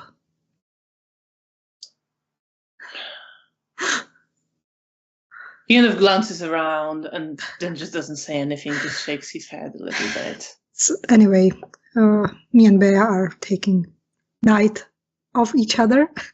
So I'm going to see Zygmunt. He is in the building. And after that, I'm going to the hospital to see my ghoul. And you have a ghoul now? Yeah. Unfortunately, it's a story for another time. Well, good luck with that. Either way. Yeah, so I'm not going to be around much, but I will keep myself out of trouble. Mm. What are you up to tonight? Not much, really. Everyone seems busy with, well, you of all people should know what everyone will be busy with tonight. I spoke to Antoni, but we're just staying in the Elysium, or the hotel, in any case. Have you seen the sheriff around? I have not seen him, no. But he's around, speaking to various people. Okay, good. I hope he isn't in too much trouble. He kind of glances around again. And then just shrugs.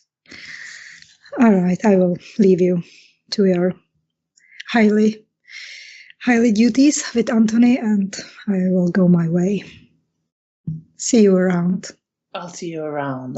And I give him a big hug. Here. He's kind of stiff at that, but then he pats you on the back. Just and then don't do anything too stupid. Yeah, promise. And then I leave to find Zygmunt. And you go towards the offices and the corridors there, looking for Zygmunt. Is that right? Yes. So you head towards his office. And you get there, knock on the door. Who's that? You hear him ask. It's me, Janina. Oh, Janina, come on in. And I slowly open the door with my eyes on the floor. I closed it behind me. Then you go inside and he gestures to you to sit in an armchair opposite from him. You see that he is wearing his checkered suit, sitting quite comfortably, giving you this slightly mischievous, slightly benevolent smile. Yes, his office, there are bookshelves full of books. There are various maps of Warsaw on the walls, from pre-war to some sketch during the war to what you think is the current layout of the city and ruined and still standing parts of it. Janina, I'm glad you found time to speak. So yeah, I met Nastya. She said you wanted to see me, but I also wanted to see you. So, well, I'm glad. I wasn't quite sure how difficult it will be to get you to speak to me. No. So, what is it that you want to rant about? Well, I guess you have a pretty good idea. Oh, yes. I could see it on your face. Everyone in the room could, in case you're interested. No, I have no doubts about that. I know I could have handled it better, but I was just angry, stressed, and I don't like people telling me what I can and can't do in my free time. I suppose that kind of attitude is the privilege of the youth. Yeah, especially the youth of our clan. I apologize if I disappointed you in front of the prince. Do you remember how you were supposed to reserve your anger for me? I guess I forgot about that because I was just so angry, and I guess it clouded my better judgment. Well, that certainly happened. Yeah, I'm sorry about putting Bea through this as well. She deserved better. Well, then, in the future, remember what I told you. You don't have to like the prince, Janina, but you don't have to antagonize her either. Yeah, I know, but it was just too much yesterday, and I know I should probably apologize for my behavior to her if I had have a chance. If you have a chance. But it is all right. Miss Wozniak was very kind to take over the situation. I had a word with Katarzyna as well. Yes, but thank you. In the future, you must understand, the prince isn't eager to punish people, but she will if she's left no choice. And sometimes, if you push her into a corner with your anger and behavior, you might leave her no choice. Yeah, I guess I will have to think about that. So let's have it. What's on your mind? You don't like being told how to spend your free time. I would believe we had this discussion regarding your study. I know, yeah, but I wanted to help Dominic and the sheriff, because if it was someone I loved, I would also do anything to save them. And also, Dominic was brother and a friend to Mara, my lost sister. And I guess I really felt I needed to do it for her, because I couldn't help her. But I felt like I had at least tried to help Dominic. And to be fair, I didn't really think anyone would care what is Sheriff doing in his own free time. It's his personal life. Zygmunt smiles, and this is this kind of almost endeared, benevolent smile, the one you might give to someone who doesn't realize what they're talking about in a way that is adorable. Yeah, that's me. And he shakes his head slightly. Janina, I have no doubt you would rush straight into the fire to save anyone you cared about. And that is noble and admirable.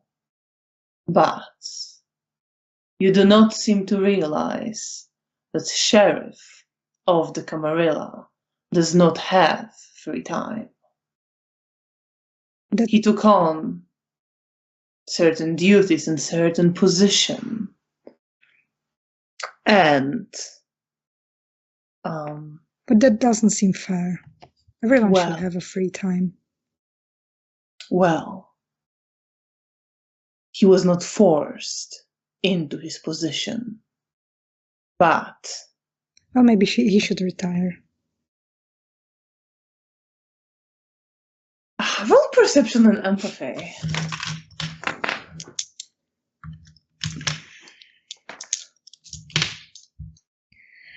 What is the difficulty? Difficulty is 6. Okay, then I have 3 successes, 2 7 and 1 6. You don't see much on his face, except this raised eyebrows, and he pauses at that.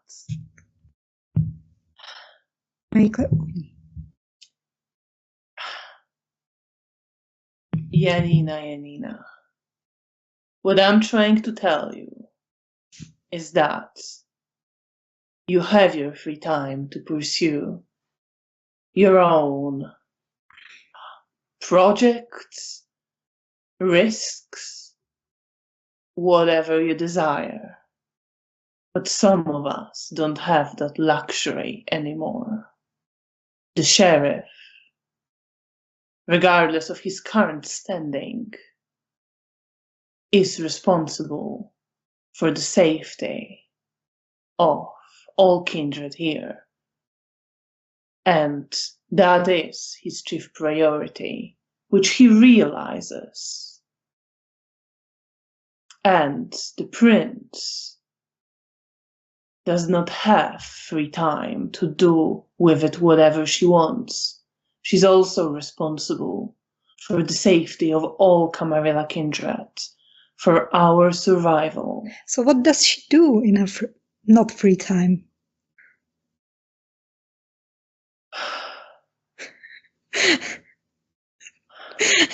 I'm glad Belle's not there. Oh, Janina.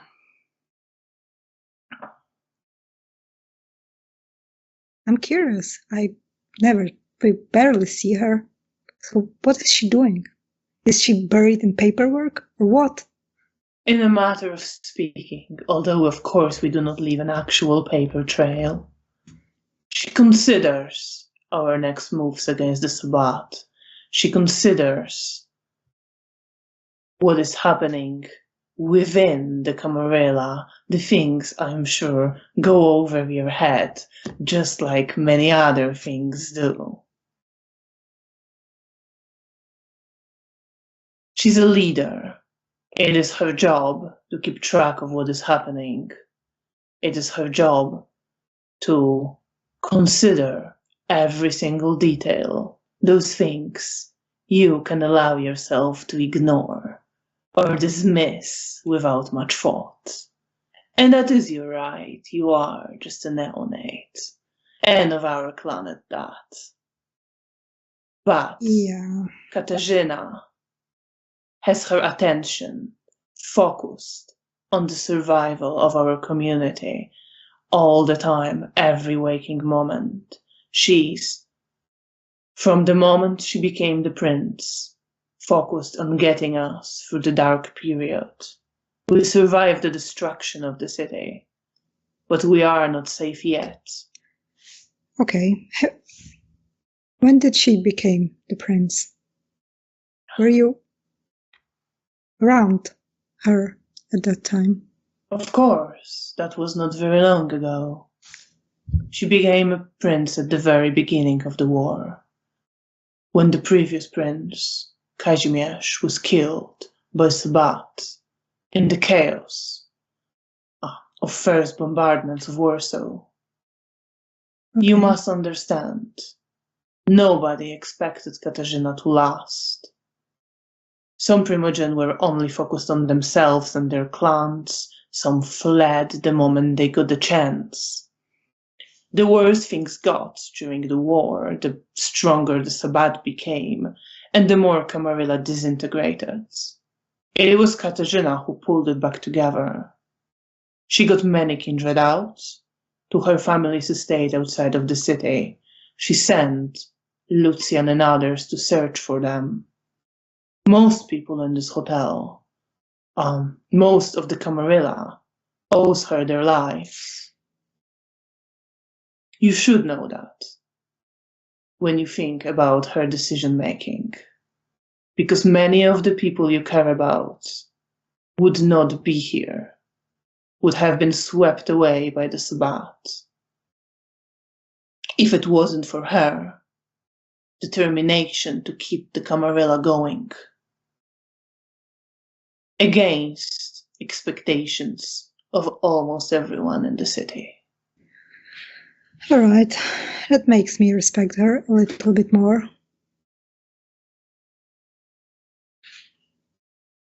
I'm afraid Katarzyna has more important things to do than earning your respect, my dear. Yeah, of course. But I'm glad you see what I'm trying to tell you. I'm trying. I'm really trying, but I'm always gonna be more concerned with people and their lives, personal lives, more than everything that, I don't know, involves things that I guess are important for our survival, but I don't know how to explain Janina, my feelings. You're not a strategist, at least not yet, and won't be for decades. Oh, nah, to be fair, I see no appeal in having no personal life and just be consumed with duties. That's not who I am. And that is all right, at least for the next few decades. And I hope you will make it through that long and longer. But, as I said, you don't have to like the prince. You don't have to be her enthusiastic advocate in your private conversations. But don't go out of your way to annoy her. And don't go out of your way to cause trouble for her and the Camarilla. I will try to. I'm glad. I mentioned it before, even if you're not the biggest loyalist to Katarzyna, she is the prince who is willing to listen to our ideals and willing to try what we hope to accomplish with your research, with my plans. Yes, I know that. I again apologize for yesterday. I know I stepped out of line, but... it's not about yesterday. I just want you to be aware. Believe me, you're not the first young Bruja to step out of line, and believe me, you won't be the last. Oh, good. So she's used to it. Yes, but don't taste her patience. Yeah, I know. That was... She has lost it before. All right. I'm glad to see Nastya's getting better. How are you feeling? Oh, I am recovered. I was not that severely hurt. Good. And Nastya should be back to her own perfect health very soon, now that she's up and about and able to feed. Thank you for the blood you brought. That certainly sped up the process. Of course. All right, if there's anything else, then I'm gonna go. There's nothing else, just please remember what I told you, and please keep it in mind. I will try to not antagonize the prince. That's all I ask. And it's a small task. I know I should be better at this. Yes, it's the tiniest of tasks. I know. And I, again, thank you for speaking to her on my behalf. I appreciate that. Of course. I still put great hopes in you. Not as a strategist, but as a researcher. Well, which, as you know, is crucial wise. to what we're trying to build. Yes, I know. And I hope not to disappoint you. I'm sure you won't. Just don't get yourself killed before we can accomplish our goals. I will try my best. And I will not bow, I just excuse myself and leave. Before you leave, he just says, and if you ever feel this anger rising up in you again, come to me or wait until we're alone and just let it all out. I've heard it all and more before. Thank you. I know this. I just lost it. I'm sorry. And I leave. It just gives you a smile as you leave. How are you feeling after that conversation? Oh, better. Talking with Zygmunt always makes me feel calmer and like he's reasonable. And even when he says things that I don't like, I don't feel as antagonized by him as I would by other people. So because I know I can be honest with him, and that makes it easy. And I also try to think when I'm gonna be annoyed with the prince about what he said about the prince helping to save and bring all of us together. So that's something I do respect, and in that makes me dislike her less. And where do you head with those thoughts? I think I want to go to the hospital to see Hannah. All right, so you leave Hotel Bristol and start heading towards the hospital. Meanwhile, Bea, you step back into the Elysium. You see similar groups of people that you've seen before. Daniel is now chatting to Clemens, appears to be looking a bit awkward small talk like conversation. Joachim is gone now. Nina is sitting near Stefania and Rahela and Mihail, and they are engaged in conversation.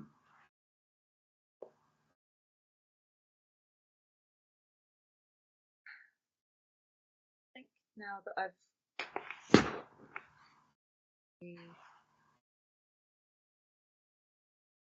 peeled off of my chest and done something practical with it, I'm now focused more on myself, and I'm realizing I'm kind of hungry, that I should eat. So I'll make. You're very quiet. Can you speak up a little bit? Sorry. Oh yeah, maybe. Yeah. Let's try that. So I'm very hungry, so I will make for the door. All right. So you're walking towards the door. Do you pay much attention to people around you? No, I think I'm relatively. I'm avoiding eye contact. All right, then you just walk straight through the Elysium and head outside. Yeah. What do you want to do? What's your plan? I get a bit further away from Elysium, find a dark corner, and my usual tactic of surprise from the shadows. Then roll your wits and alertness with difficulty 7. I'm not very good at this. Remember your penalty. For your I did. Don't worry. I have a single success. All right, so you wander around a little bit, hidden, observing. It is easier in the sense that you can move unnoticed and you can, not drawing attention to yourself, navigate between people. And eventually you do see an slightly older woman, maybe in her 50s, maybe 60s, walking slightly hunched forward, carrying a bag over her shoulder, moving fairly slowly, careful on the snow and ice. And she's on her own. It is an empty street. Okay. There's a brief moment where she reminds me of Felicia. But I push that thought aside because she isn't her. And once I see an opportunity, I will make for it and just take her by surprise. And with obfuscate, you can do that, no problem. And you sneak up on her and look for a good moment to lean in, grab her, and bite into her neck. How much blood do you have right now as you start? 5. Out of? 11. Out of 11. Roll your self-control with difficulty 6. Do penalties still apply for this? No. Okay.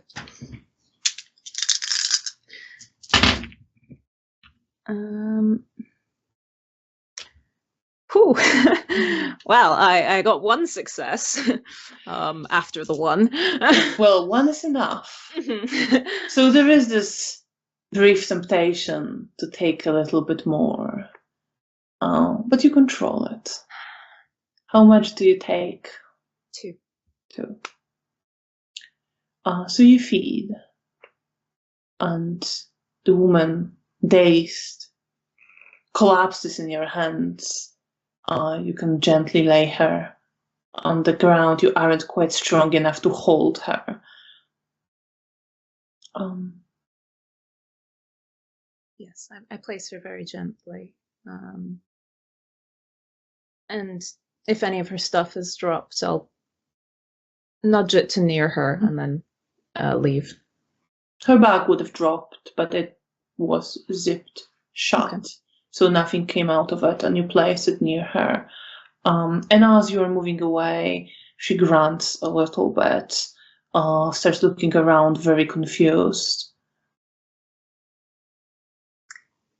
I think with that, I return to the hotel. And as you're returning to the hotel, you see, as you're approaching, Janina leaving. I think I take a step back into the shadows and activate obfuscate because I can't deal with her right now. So you hide from her. This is a healthy way of dealing with my problems. Janina, roll your perception and alertness with difficulty 9. Okay.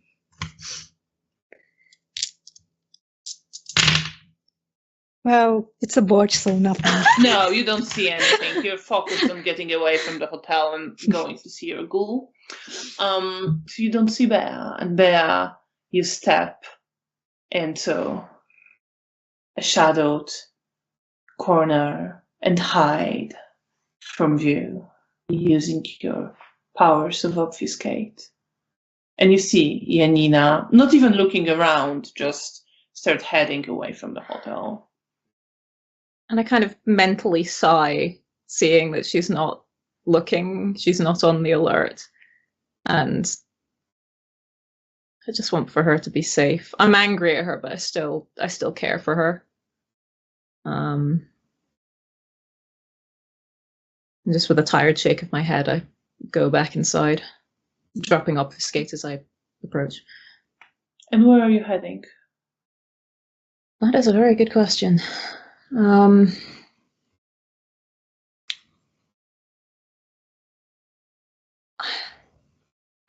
I almost don't know what to do with myself. And I think I end up standing in the entrance hall for a bit. I might go find a table in the cafe and people watch for a bit because I'm not entirely sure what to do. And there's part of me that wants to know whether Dominic is all right, but I don't know where he is. And I'm going to assume that he's possibly with the sheriff, but wherever that may be. But yeah, I couldn't guess where that would be.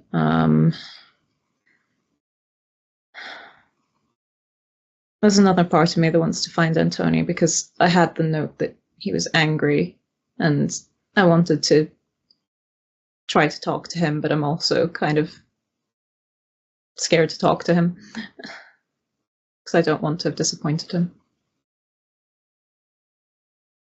So I just end up sitting in the cafe, just watching people for a while. And you said there is someone playing on the piano, a rather upbeat melody, different to the ones you can hear usually in the Elysium. Well, you could before Bruno was executed. And there are various people there. Some are chatting and gossiping at the table. There's a mix of Polish and language you think is Russian spoken here. There are some people in Soviet military uniforms and different military uniforms. You think they might be current Polish ones. There are some people dancing to the sound of the piano. There are some people quite visibly drunk, speaking a bit more loudly, shouting towards each other. And you just sit there, taking it in, observing. I enjoy the sort of moment of life, life continuing. I think I watched the dancers for a while with my journal in front of me, and I'm occasionally just doodling patterns. It's nothing. It's not exactly a drawing, but it's just whatever the pen decides to do. And yeah, I just watch. You watch the dancers who are not good or professional dancers in any sense. Some of them are more graceful, some more clumsy, some start laughing halfway through as they accidentally step on each other's foot, then start kissing. There's a joy in that. There's a joy in just seeing people having fun. And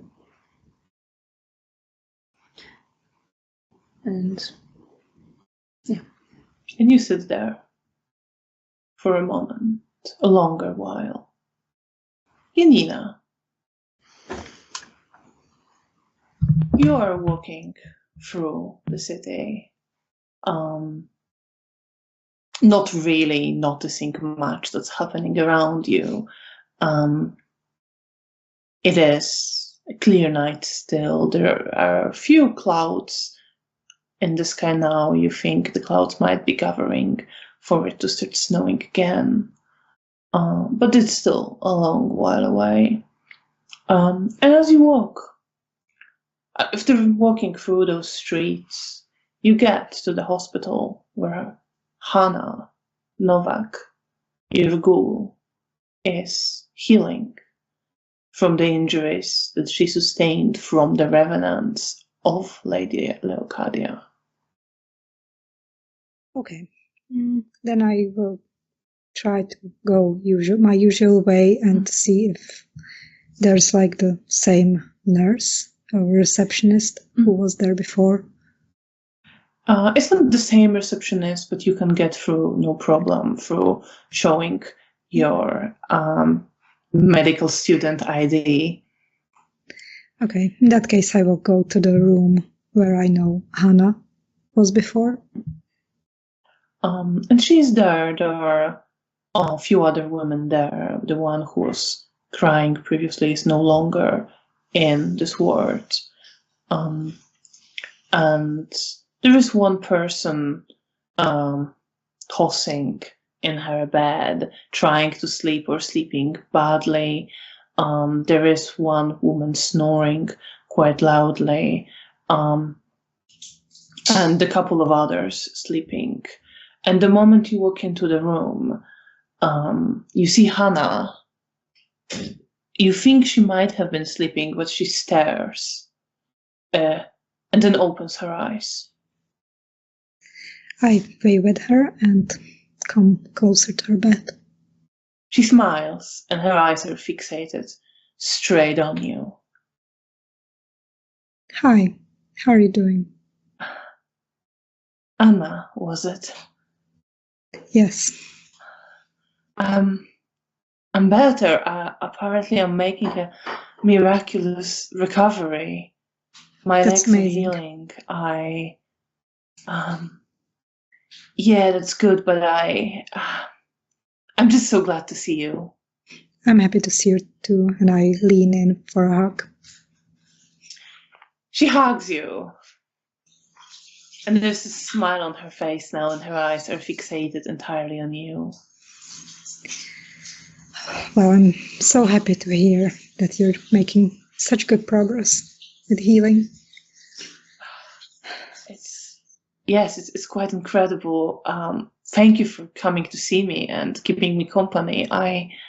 Of course. Well, the one thing that's not... Oh, well, anyway, I'm really glad to see you. For your perception and empathy. Difficulty 6. 2 successes. 2 successes. Yeah, you do see that she clearly is worried. There are things worrying her that she would want to mention, and she feels a bit bad, and she clearly doesn't mention them. Second time now, because she doesn't want to bother you, and she just switches back to this more upbeat demeanor to match yours. You still don't remember me, right? I don't. I'm sorry. Don't worry about it. I feel so bad. You've been so kind to me. You're the only person who came to visit, and I don't even remember you, and I don't know how it's possible because you're so... Don't worry about it. We'll make new memories. I hope so. I'm so sorry. I feel so bad. Don't feel bad. And you see that she is very, feeling extremely guilty, extremely distressed about it. I will pull her in another hug and stroke her hair. It's all right. You're gonna be fine. Don't worry about it, okay? Like, really, it's not a big deal. You remember me now, and the past is in the past. It doesn't matter. I remember you visited me, and every time you came, I felt better. So, you're like an angel. I know that's silly, but it's... You're so sweet. Tell me, how do you spend your days here? You must be bored out of your mind, especially now when you feel much better. Well, we talk with the women here, and that's some sort of entertainment, but and you see this again, that she wants to tell you something, but she's worried again and doesn't want to bother you and doesn't want to bring you can down... tell me anything. I don't want to be a trouble. You're not a trouble. You're my friend. So I am really bored here, but it is safe. It's better than staying with the Russian soldiers I was staying with before at that villa. But the doctors are saying, well, I can't quite properly walk yet, but they're saying that they want to discharge me and I have nowhere to go. I don't even have money on me to get back to the village. And I can't return. I have to work, and I'm not really sure what to do. And I'm gonna help you. I'm gonna be around, and we'll make it through. I'll find some place for you to live. Are you sure? Can you do that? I will try to. And you see that eagerness in her eyes, that she wants to stay with anything, you so much. I really want to find you a place to live, so you didn't have to live with anyone who would take advantage of you. And you find work. Don't worry, everything's gonna be fine. Right now, focus on yourself and healing, and I promise I will be here for you and help you. I'm so glad that you're here, that you found me here. I don't even remember how you found me.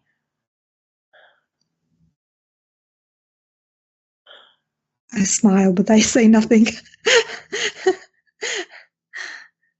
What are you feeling? What are you thinking during that conversation? How are you feeling about this? I want to tell her the truth, but I want to wait until she's out of the hospital. And there's guilt.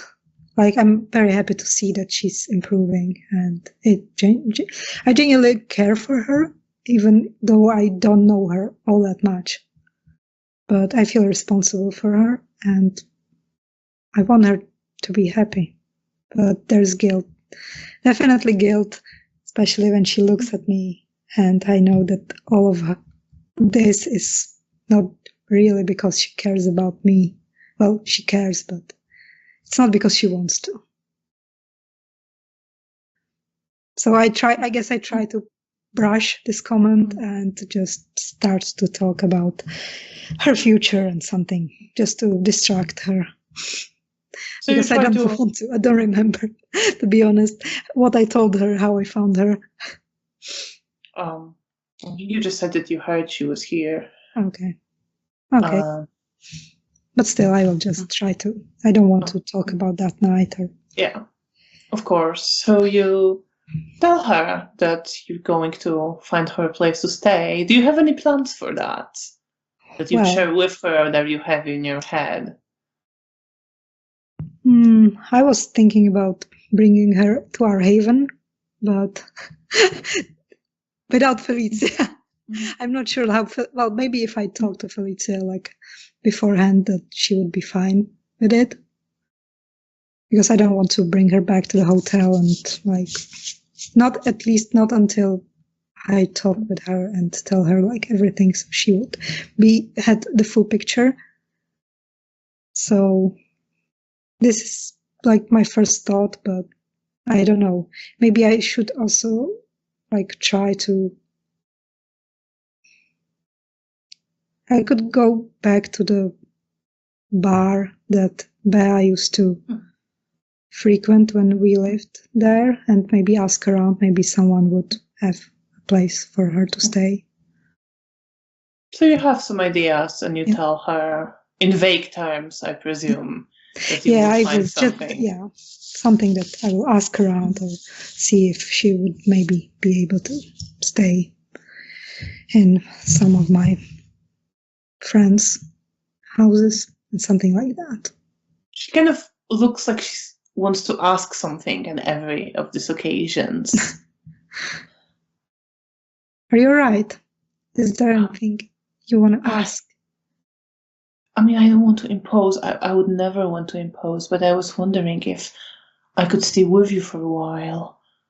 At least until your company makes me feel so much better. I won't be a bother. I can help. Of course, I know you won't be around. And as soon as I can properly walk again, I would find another job or find my own place. But of course, I would feel safer with you than with some random person. You know how it can be. Yes, of course, I would never let you be with someone I don't trust. But I didn't mean to imply. I'm sorry. I don't want to impose. We'll see. I have a place that I sort of live in, but it's not just, I'm not the only one who lives there, so I will have to ask them if they would be okay for you to stay. Of course, of course. But, of course, I will ask around, okay? All right. I want you to be happy. And I pat her on the hair. She smiles at that and gives you this broad smile, looking at you. And there is this, you see that she absolutely trusts you and is willing to go along with whatever you propose. Finally, someone. I'm assuming Janina doesn't think that. No, it's me.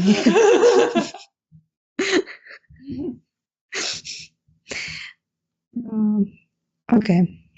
Then I will ask her, is there anything you would want me to bring you when I next time come around to see you? Any book, food? You see at the book, she kind of like pauses a little bit and she just shakes her head. Well, I get fed here. I know food is difficult to come by. But if you could get me some clothes for getting out, Of course. The ones I was brought in were torn and I only have this gown they gave me. Oh, of course. Consider it done. Next time I'll bring you clothes. And I just quickly look at her, so I knew what kind of size, if she's more like Bea or like me. She's quite thin, like malnourished sort of thin. Okay. Not, as extreme as, for example, Leonard was when you found him, but definitely a bit on an unhealthy side and fairly tall. Okay. All right. I will remember that because I will try to find her clothes. And then I will chit-chat with her for a bit longer before I excuse myself and leave. You do that, and as you leave, you see her just looking after you with a smile and some longing on her face, like she doesn't want you to go, but will not, of course, interfere. I wave at her when I'm leaving in the door frame, and then I leave the hospital and slowly, I guess,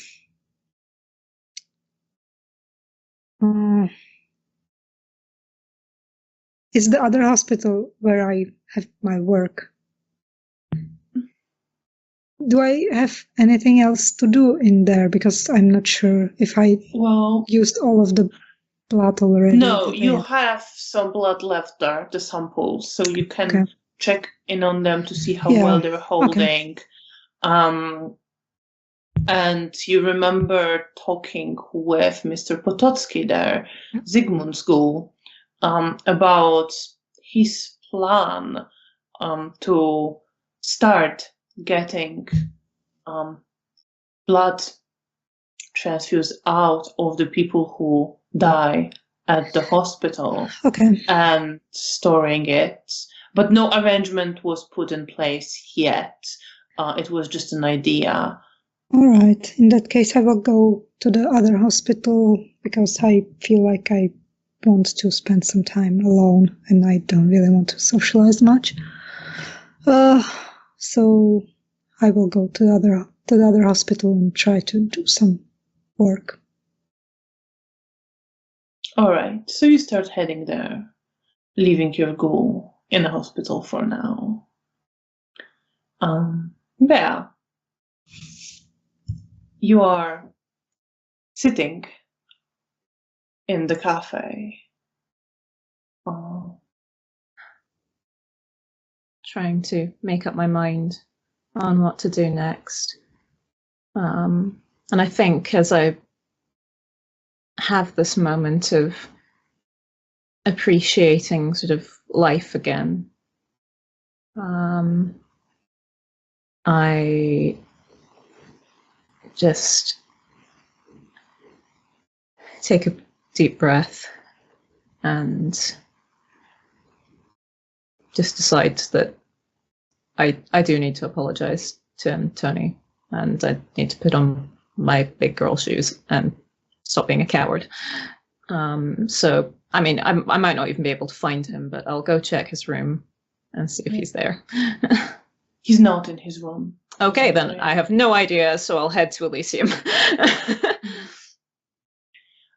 You head to Elysium, and you don't see Antoni there, but Daniel is still there, and he's now talking with Isidore, who is there as well. And they're sort of sitting together. You see Rahela is there. She's sitting near Mihail and Stefania and Nina. And you see Nina looking towards Isidore and Isidore looking towards her, but they're not approaching each other at the moment. And Rahela looks to you as you enter. I give her a small smile. Perception and empathy.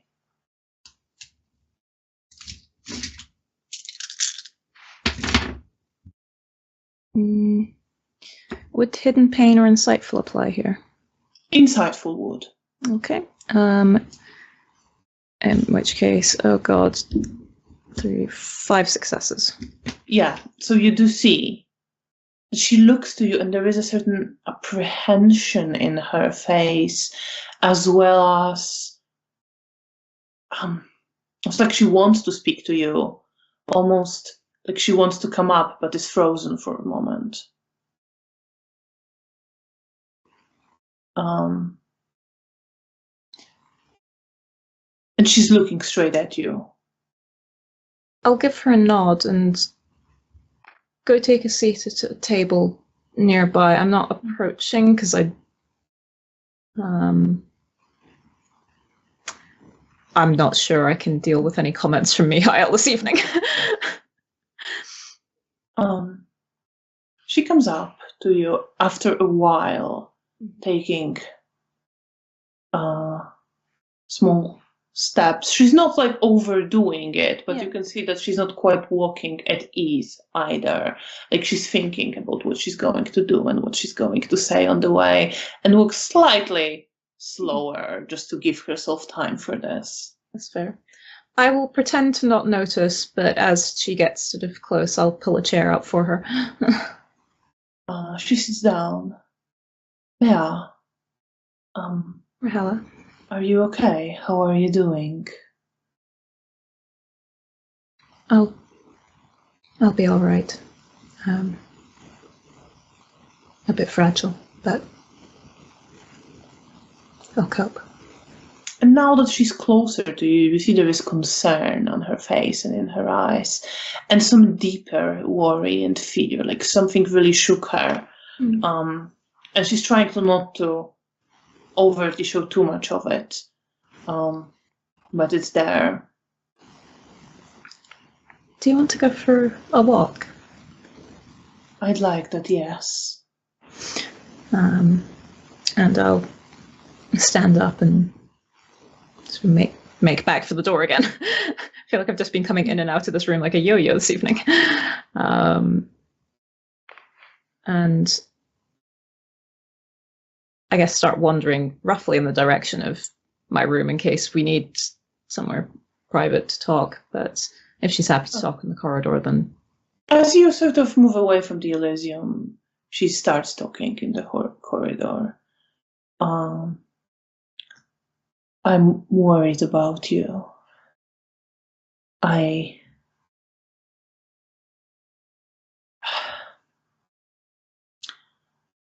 saw something and it concerns me. What was When it? you walked in earlier, I thought I saw, and this is going to sound very strange, but there was death on your hands. And there was something gently caressing your heart, getting ready to tear it to shreds. I don't know what this means. I'm just worried about you. I don't think I quite managed to control my facial expressions well enough as she says that. And there is a brief moment where I look at my hands.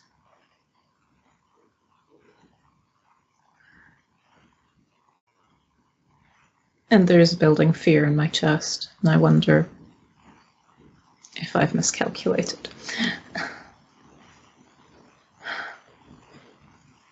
Thank you for letting me know. I know what you've been up to, you and Janina, and I'm just concerned. That's fair.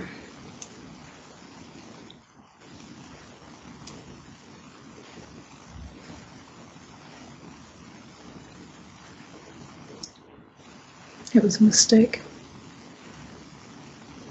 It certainly caused lots of trouble here. I know the Primogen are talking. At least some. And I look quite guilty. I don't say it to make you feel bad, it's just... I know. It is what it is. Yeah. Wolf is furious. Mihail told me as much. She came over really angry, apparently. Her child and another of her clan were left without backup from the sheriff. They were right, but... well, you can imagine.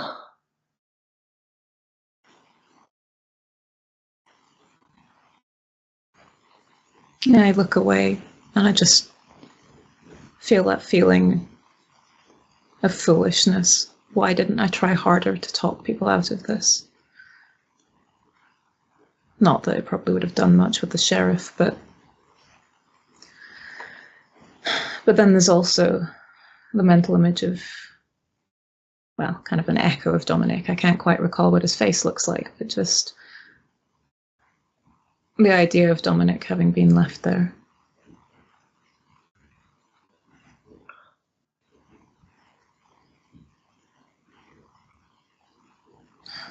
I'm sorry if I said too much. No, absolutely. I'd rather know. I try to observe a lot of what happens. And I appreciate that. And it's a useful skill to have.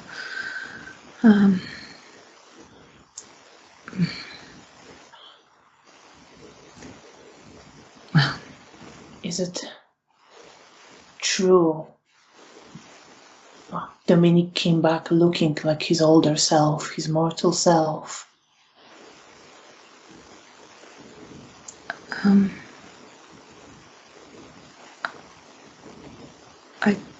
I don't know.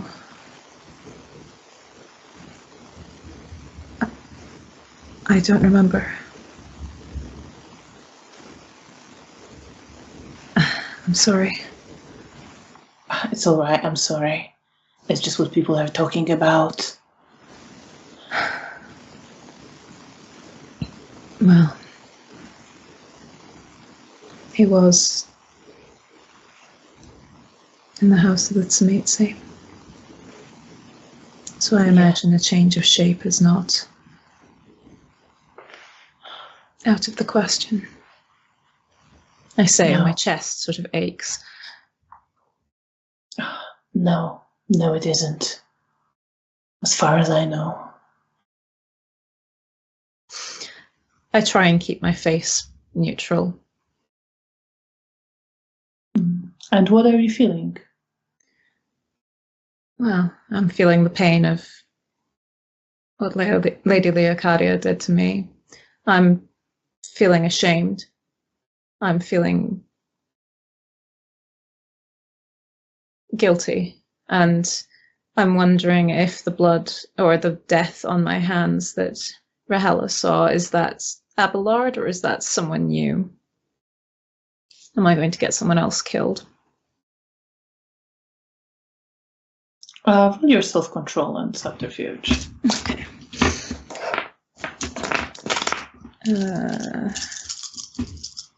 Control and subterfuge.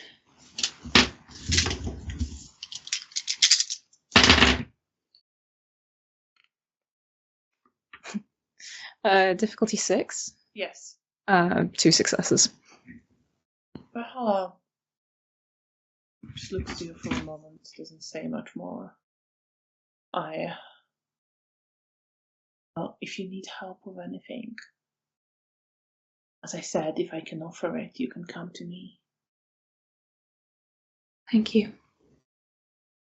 I can help you, and to the extent she's able to, I'm sure Elisa would be willing to as well. That's very kind.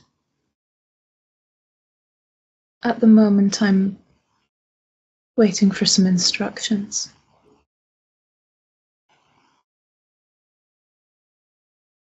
I think, and please keep this to yourself, but I think if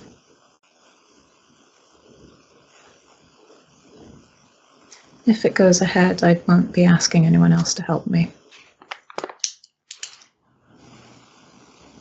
You see this concern in her face again. But she just nods. I might ask you to hold on to some things just in case something goes wrong. Anything you need. Thank you. And you see her serious now, very focused. Thank you, Rahela. Genuinely. We are friends. At least I consider you a friend. I consider you a friend as well. And I give her a genuine smile. She smiles slightly, but there is this seriousness in her eyes and all of her face.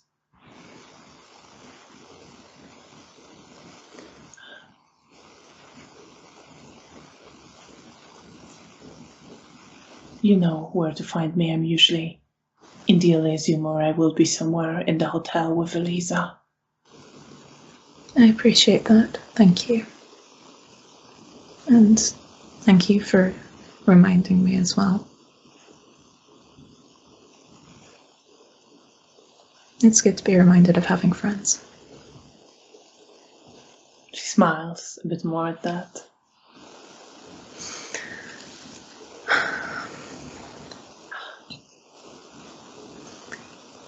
You wouldn't happen to have seen Antonio this evening, would you?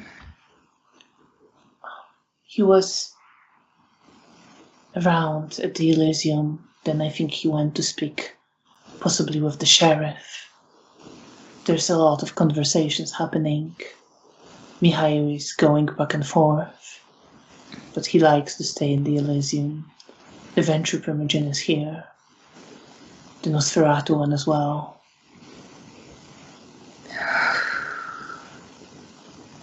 God, we've made a bit of a mess. It's not you, it's... No, I suppose we're not quite important enough for that. Sometimes it may be for the best. I'm starting to appreciate that. But it's not always for the best. No.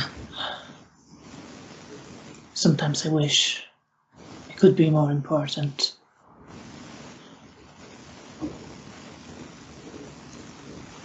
I understand.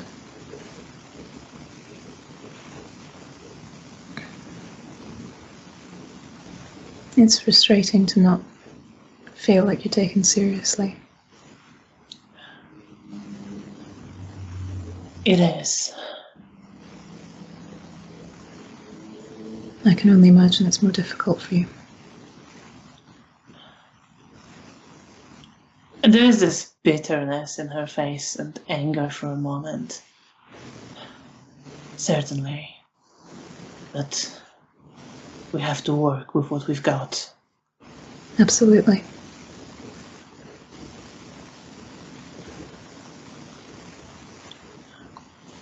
I know you're capable. I hope someone else will see that too. I'm sure they will. Well, we've certainly got time.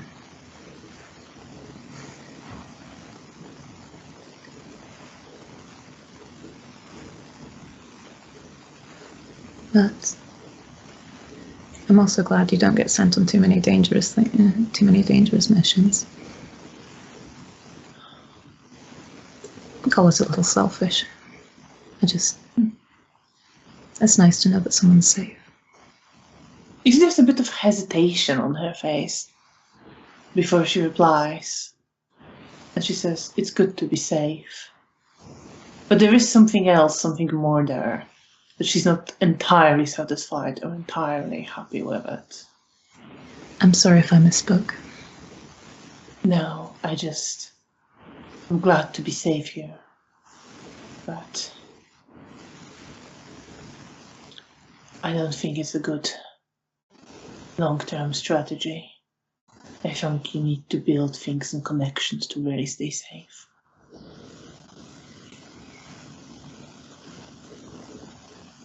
You're lucky with eventual primogen, even if it's dangerous.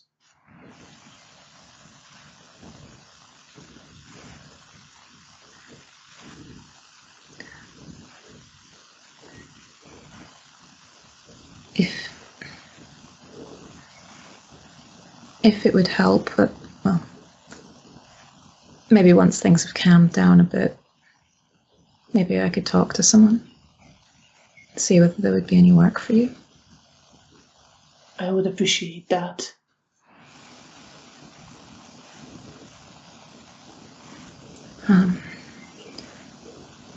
But yes, once things have calmed down a bit, maybe not directly after I've been involved in such a big mess. If that's all right. Of course. Timing and all that. Yes, it's a long-term goal. And remind me of it if too long goes by. Of course. Thank you. And I write it down in my journal. She kind of notices it but doesn't comment on it. Mm-hmm. I will probably be getting back. That's fair. Thank you for everything. Take care of yourself. I'll do my best. And you too. She nods. I think I stand there in the corridor and just pause and take in my thoughts for a moment and mull over what she said and the state of everything.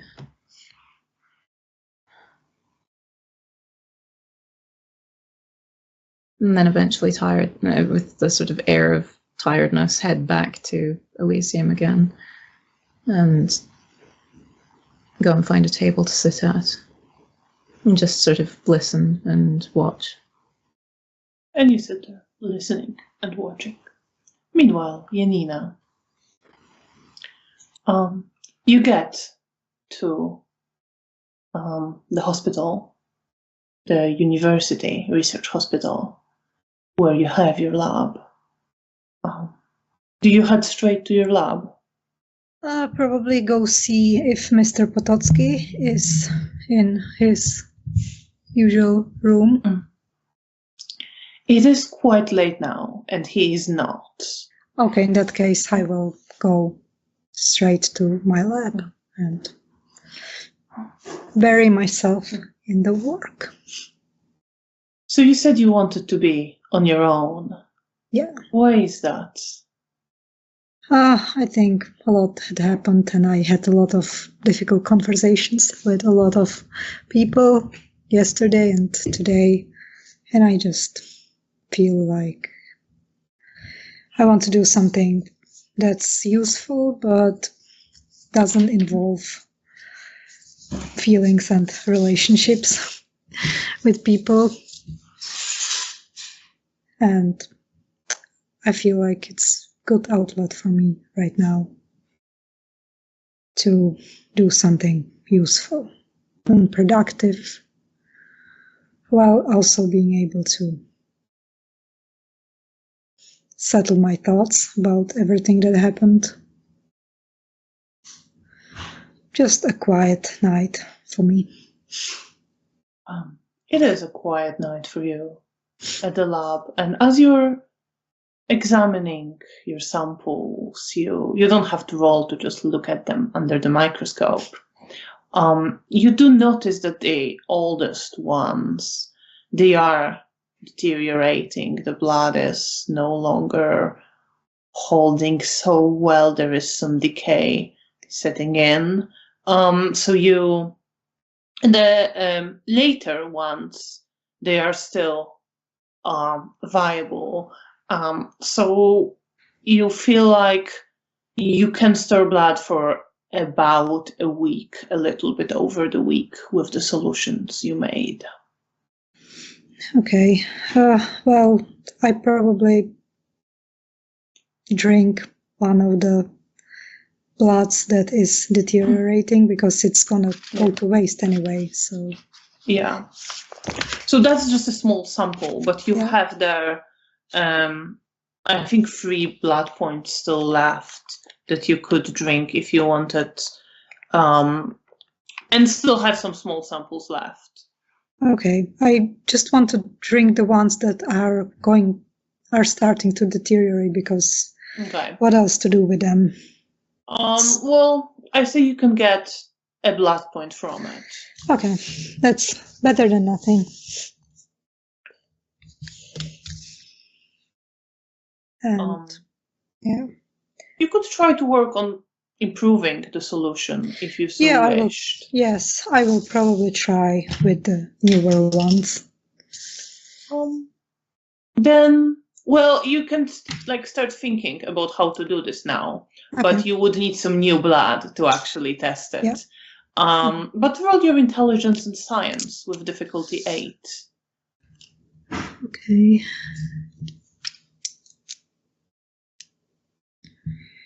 Okay. 1 success. 1 success. So you get some ideas for slightly different proportions of things that you could use.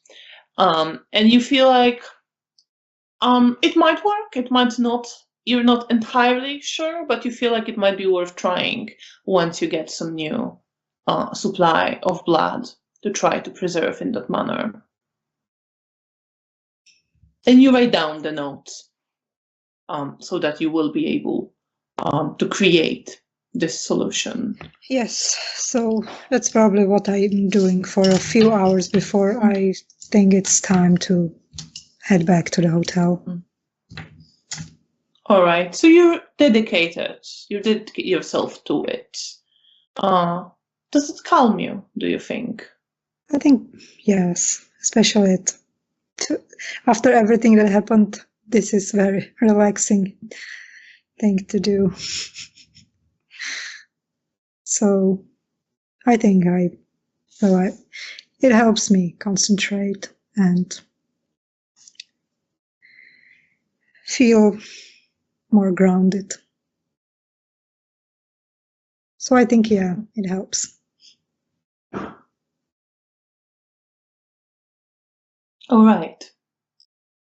So you spend some time doing that, focusing on your work, and calming in this way, and thinking you might be able to make some improvements to the solution you made. And time passes, and you are on your own, like you wanted in your lab. Meanwhile, Bea,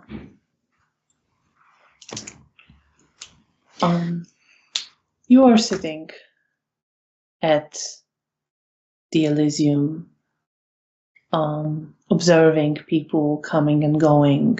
Do you try to pay attention to what is going on?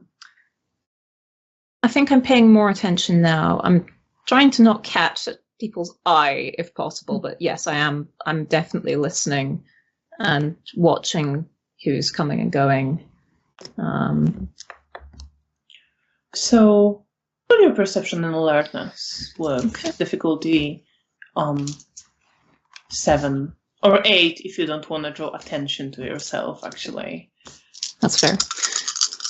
I'm on 1 willpower. I'm not feeling up for a confrontation right now. Ooh. Is that a 9 or a 6? That is a 9. Wonderful. I don't imagine Insightful is going to apply here, so that is 3 successes. 3 successes. So you do catch a few people, like Stefania and Janina are indeed talking about the meaning and whether it's true that he looks handsome now and is back to his self and his Nosferatu face is gone. And they are also, like Stefania makes few comments that it is concerning how the sheriff has been behaving. And from various people who move past you, you get a sense of tension. You get that Clemens is definitely tense and avoiding conversations. You get the same from Daniel. You get the sense that Isidore, when he talks to Daniel, he's avoiding the topic. They talk briefly about how he's planning to actually go with Zoya tomorrow to try to set a trap for the Assamite. So you catch that information as well. And he says it's just going to be the 2 of them, and maybe that's for the best. And Daniel just kind of nods his head and tries to persuade him not to do it, but that doesn't do very much.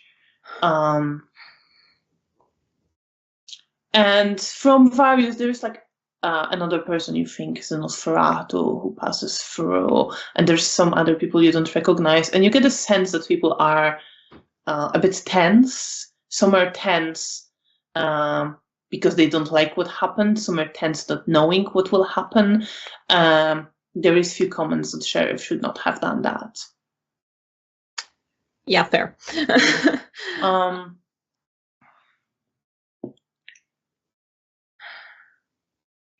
I'm getting the feeling I'm also giving off similar energy that Clemens and Daniel are giving off. Likely. And you sit there for a longer while, observing. And eventually, the door leading deeper into the hotel opens. And Lucian Topolsky, the sheriff, walks through it. He is very elegantly dressed in a grey suit with light blue shirt and light blue flower tucked into his suit. He looks impeccable, but he's somewhat tense. In the way he walks, there is certain stiffness. And he's followed by Jagoda. And you see that she's looking around, there's something strange in her expression and in her face. It looks almost animalistic. It's not quite that she's baring her teeth, but it looks like she might any moment, and there is a tension in her body and something strange, something not quite human in the way she looks around. She's acting a bit on instinct. And at that, there is a silence immediately, and everyone stares. Clemens comes up to them and just joins them. And Jagoda kind of puts an arm on him and starts leading him forward. At which Mikhail stands up. Oh, good. And Lucian just wants to go through and leave. But Mikhail comes up to him and calls out, Lucian, wait a moment. And he stops and looks to Mikhail, who is all smiles. Of course he is. And comes up closer. How are you, dear Lucian? We're all very worried for your safety. I hope everything is all right. I hope you're holding up much better. What would we all do without you? We were so concerned, but I'm glad to see you in perfect health returned to us. You see, Jagoda turned her head in this. Again, she doesn't quite snarl, but there is something like she almost might, contorting her face. And Lucian straightens and looks to Mihail. I appreciate your concern, dear Mihail. I am well, thank you. And I am happy to let you know that I am now ready to return to my duties. And Mihail smiles even more broadly. Well, that is certainly a relief. I'm glad everything was resolved to your satisfaction. And then he smiles again even more, pauses just for a moment. I'm glad to hear that you got something pleasant out of it all. I hear he'll be much nicer to look at now when you fuck him. And you see Lucian tenses at that. I'm so sad I missed this.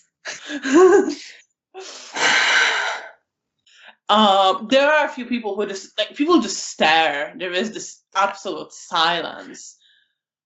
Lucian is, for a moment, just staring at Mihail, and he's clutching at his fists until his knuckles go completely white. And Jagoda puts an arm on his shoulder, and Clemens put an arm on his another shoulder. And he just turns away and starts walking around Mihail towards the exit. And his two hounds follow. I'm pretty flabbergasted by that, because that was just inappropriate. I presume this is just one of Mihail's. Well, I was going to say, well, I might as well tell Daniel, but he's right here, so yeah. Good news. Right. Daniel is there, and he's also staring. I think it takes me a couple of seconds to fully process what just happened, and I'm kind of staring at Mihail in somewhere between horror and disgust. And then I just turn away because I don't want to be involved. I think I end up sort of glancing at Daniel.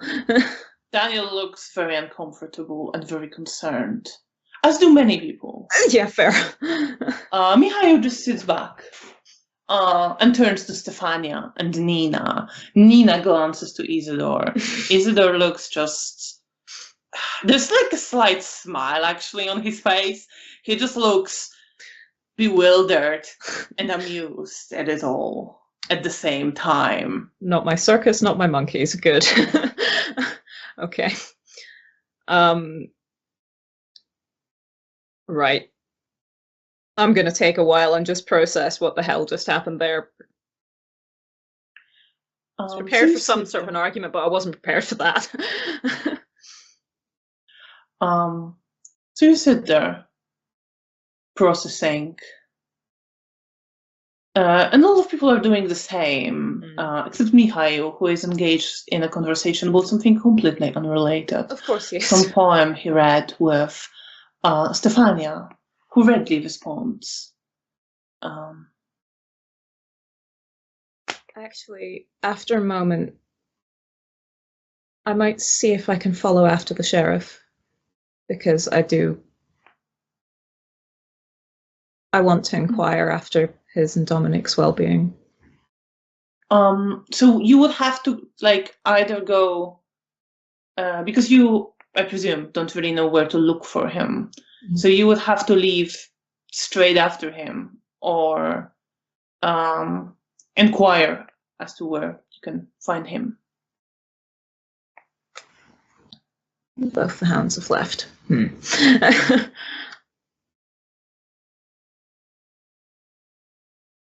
Is there anyone here that I think might know? I'm not sure. Daniel would be your best bet. Okay. Okay, in which case I'll go and slide into a chair next to Daniel. Just go, you wouldn't happen to have any idea where the sheriff might be heading to, would you? And I'm saying it very quietly. Probably to his office, but I would not go there right now. Maybe go there in a bit. Give him some time. Yeah, that seems sensible. And but he tells you where to find him. And it seems that he has an office with the hounds downstairs in the hotel. Okay. I write it down. Yeah, of course. And I will wait for some time. And if nothing else dramatic happens, I'll eventually excuse myself once it feels like a reasonable amount of time. And where do you head? To his office, I guess. All right, so you start heading there. Mm-hmm. Janina, you get back to the hotel, or do you want to stay so long that you will only get back at the end of the night? Yeah, I think I probably try to not. I don't want to have much time in the hotel because I really want to. So I probably go. I will probably start to leave for the hotel just in time so I could get into the hotel and check on Bear and then go to the room and go to sleep. Okay, in that case, Bear, you walk towards the sheriff's office. Okay. I'm feeling a little hesitant, more than a little hesitant, and wondering whether it's even my place. But as much as I have been angry at him, we did just get through something kind of grueling, and I want to check whether he and Dominic are both okay. So you knock on the door. Roll your perception and alertness, actually, as you're approaching. Difficulty 7. I have a single 7. So you don't hear it until you approach the door, but as you are thinking, is it your place, and getting ready to knock, you hear from the other side, Jagoda speaking. Lucian, you need to keep it together. You have him now. Mihail is going to do what he's going to do. We know he's up to something. Well, we know he wants you gone. But you just need to keep it together. Don't do anything more that will. For fuck's sake, I just still can't believe it. And you hear Lucian reply, No, we've been through this. How many times do I have to repeat myself? I did what I had to do. And now I am focused. I will be back to normal. I spoke to the prince. I spoke to Nosferatu, to the Venture Primogen, of course. Well, he has his own ideas, but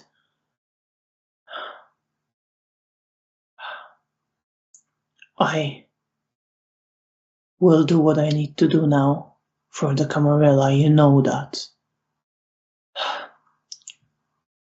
Clemens says we know that, but it doesn't matter what we know, it matters what all the others think, and you know that very well. And Lucian just says, well, there's nothing to be done now, except endure.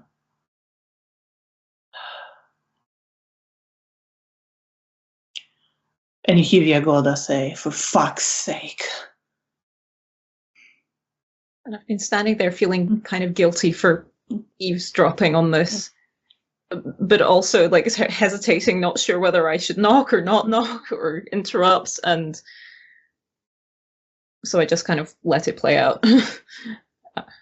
So you let it play out, and it goes around in circles a little bit. Clemens is the most quiet. Yagoda is the most angry. Lucian is reassuring them that he is dedicated, that he acknowledges his judgment was clouded, but now Dominic is safe and he is dedicated to the Camarilla as he always was. Roll your perception and alertness again.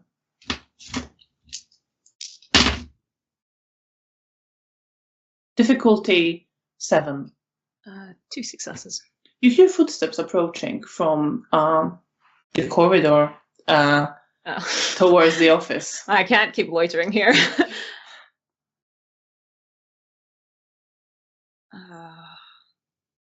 If I back out now. Oh.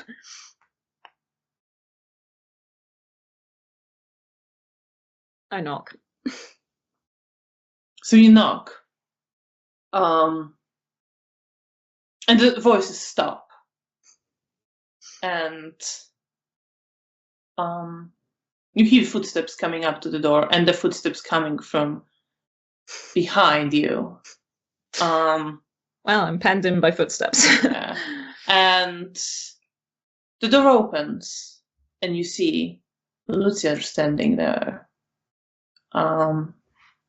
saying, "Miss Wozniak, may I be of service?" I'm sorry to disturb you, sir. I merely wanted to ask whether both you and Dominic were all right.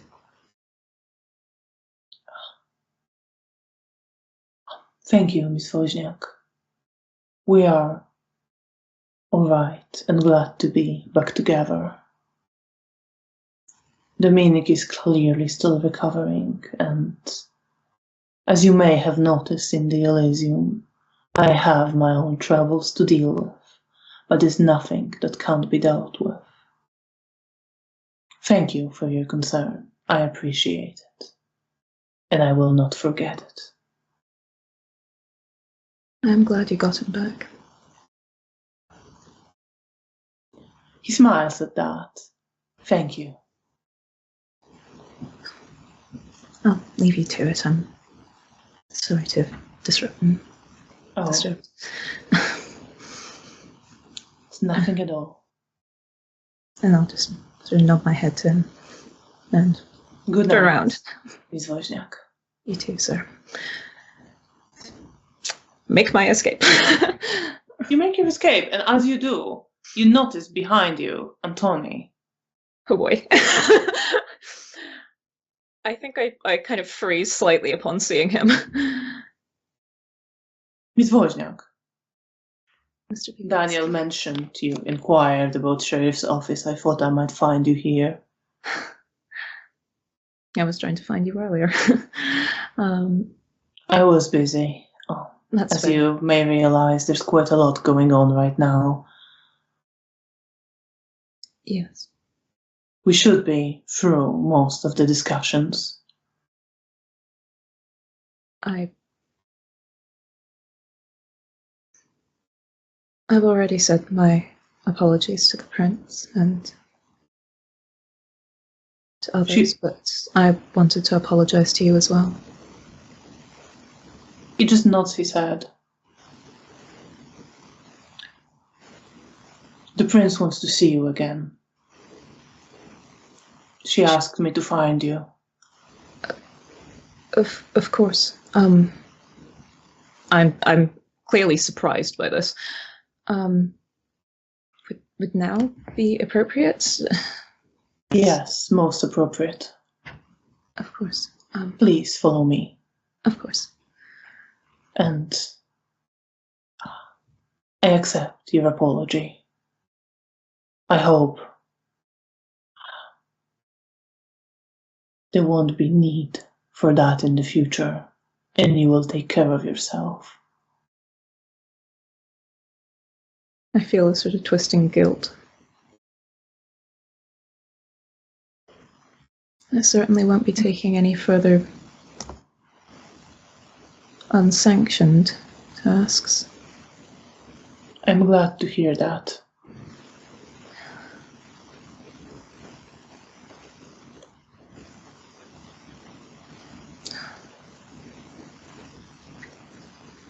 And I sort of open my mouth, sort of almost wanting to explain myself to him, but not certain if he'd want to hear it.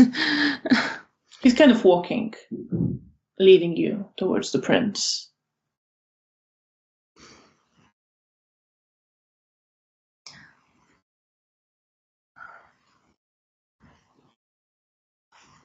I think I just end up walking with him quietly, because I can't quite find the words to say to him.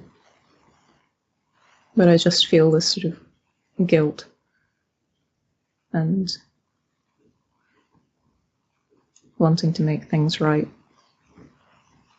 But I also want to do right by the Camarilla, and I think that that's going to involve putting myself in danger. And with those thoughts, you walk. Meanwhile, Janina, now you get back to Hotel Bristol. Okay. Where are you heading? What do you want to do? Probably first check on Bear.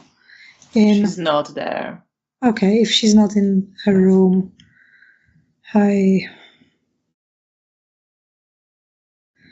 How much time is left before? Not very much. It's getting fairly late now. Okay, then I will go back to my room and just hope that she's okay. That she might either be chatting with someone at the Elysium, or if she's at Felicia, but I'm just kind of tired and I just want to be left alone. So I go to my room and put myself to sleep. All right. So you're getting ready to sleep, by which I mean probably just lie on your bed. Yeah. Yeah, I don't think there's anything else I would like to do. And yeah, you follow Anthony.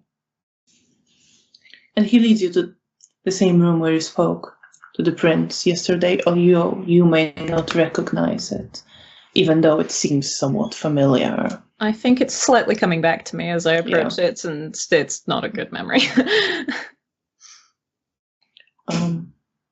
And as you enter, well, Anthony knocks, and you hear the prince asking him to enter, and he announces you, but he stays outside.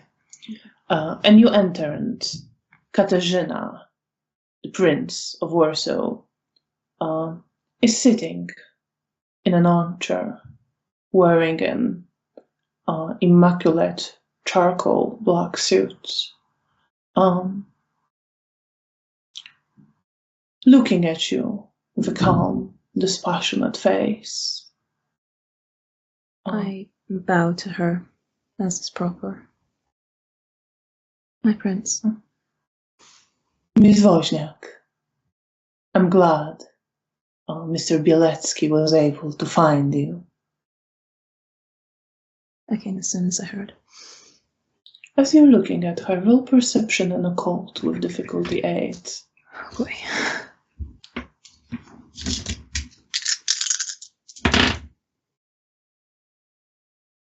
I have 1 success. You have 1 success. So on 1 success, you do see there is this intense blue of her eyes as she looks straight at you.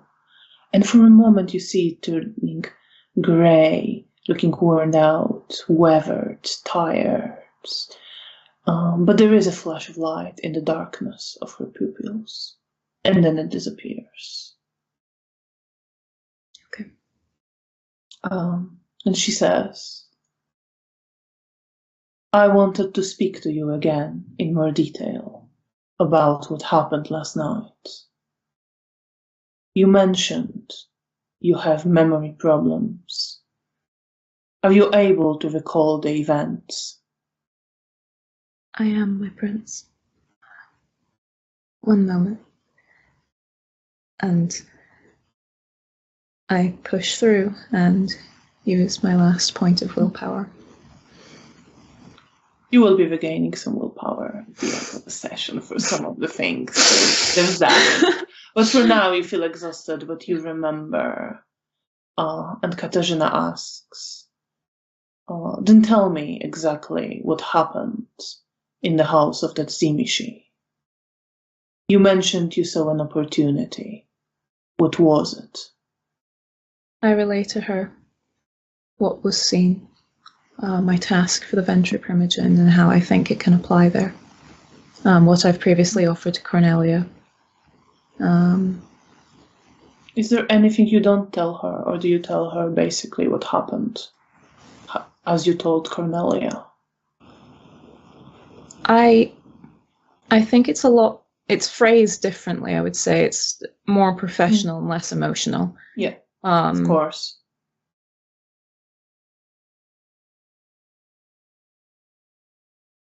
I maybe don't put as much weight on the feeling of guilt around Abelard. It's more of a, this is what happened. Here are the facts. I'm not talking about emotions. And you see she listens to you, very attentive, considering everything you're saying. And when you finish, she nods her head and says, "Thank you, Miss Wozniak. You gave me a lot to think about." I'm glad I could help. And she just nods her head, and you know you're okay to leave now. I bow once again, properly, and take my leave. And where do you head? How are you feeling? Absolutely exhausted. I think the full body shaking has come back, and walking down the corridors is actually quite difficult at this point, and I'm feeling over emotional, and the pain in my chest, as much as it's only minor, it's just constantly bothering me, and it's kind of rubbing against my shirt. And just the urge to cry is kind of building up. And I can only hope that I can help the Camarilla make up for the mistakes that I've made and you benefit us. And you are feeling fairly tired now. You're heading to your room, or are you looking for Janina? I think I head to my room because I can't tell Janina about this. We've already had this conversation as to what's going to happen if I go back to that Smithy house. So, yeah. So you go back to your room and you get ready to sleep. You feel the tiredness of the morning that is coming now in all your body. And I feel guilty for not being able to talk to Antoni properly. But I just didn't know what to say to him. And yeah, I'm just full of doubt and concern and dread. And with that emotions, you fall asleep. And Janina, you are getting ready to sleep. And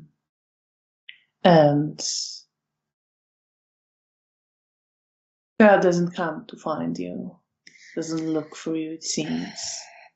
Well, then I hope she's safe, and I will either try again her room or call Felicia in the morning, and then I will panic. If she won't be at any of these locations. Yes. There is a part of you, the blood bond part of you, that is anxious to see her.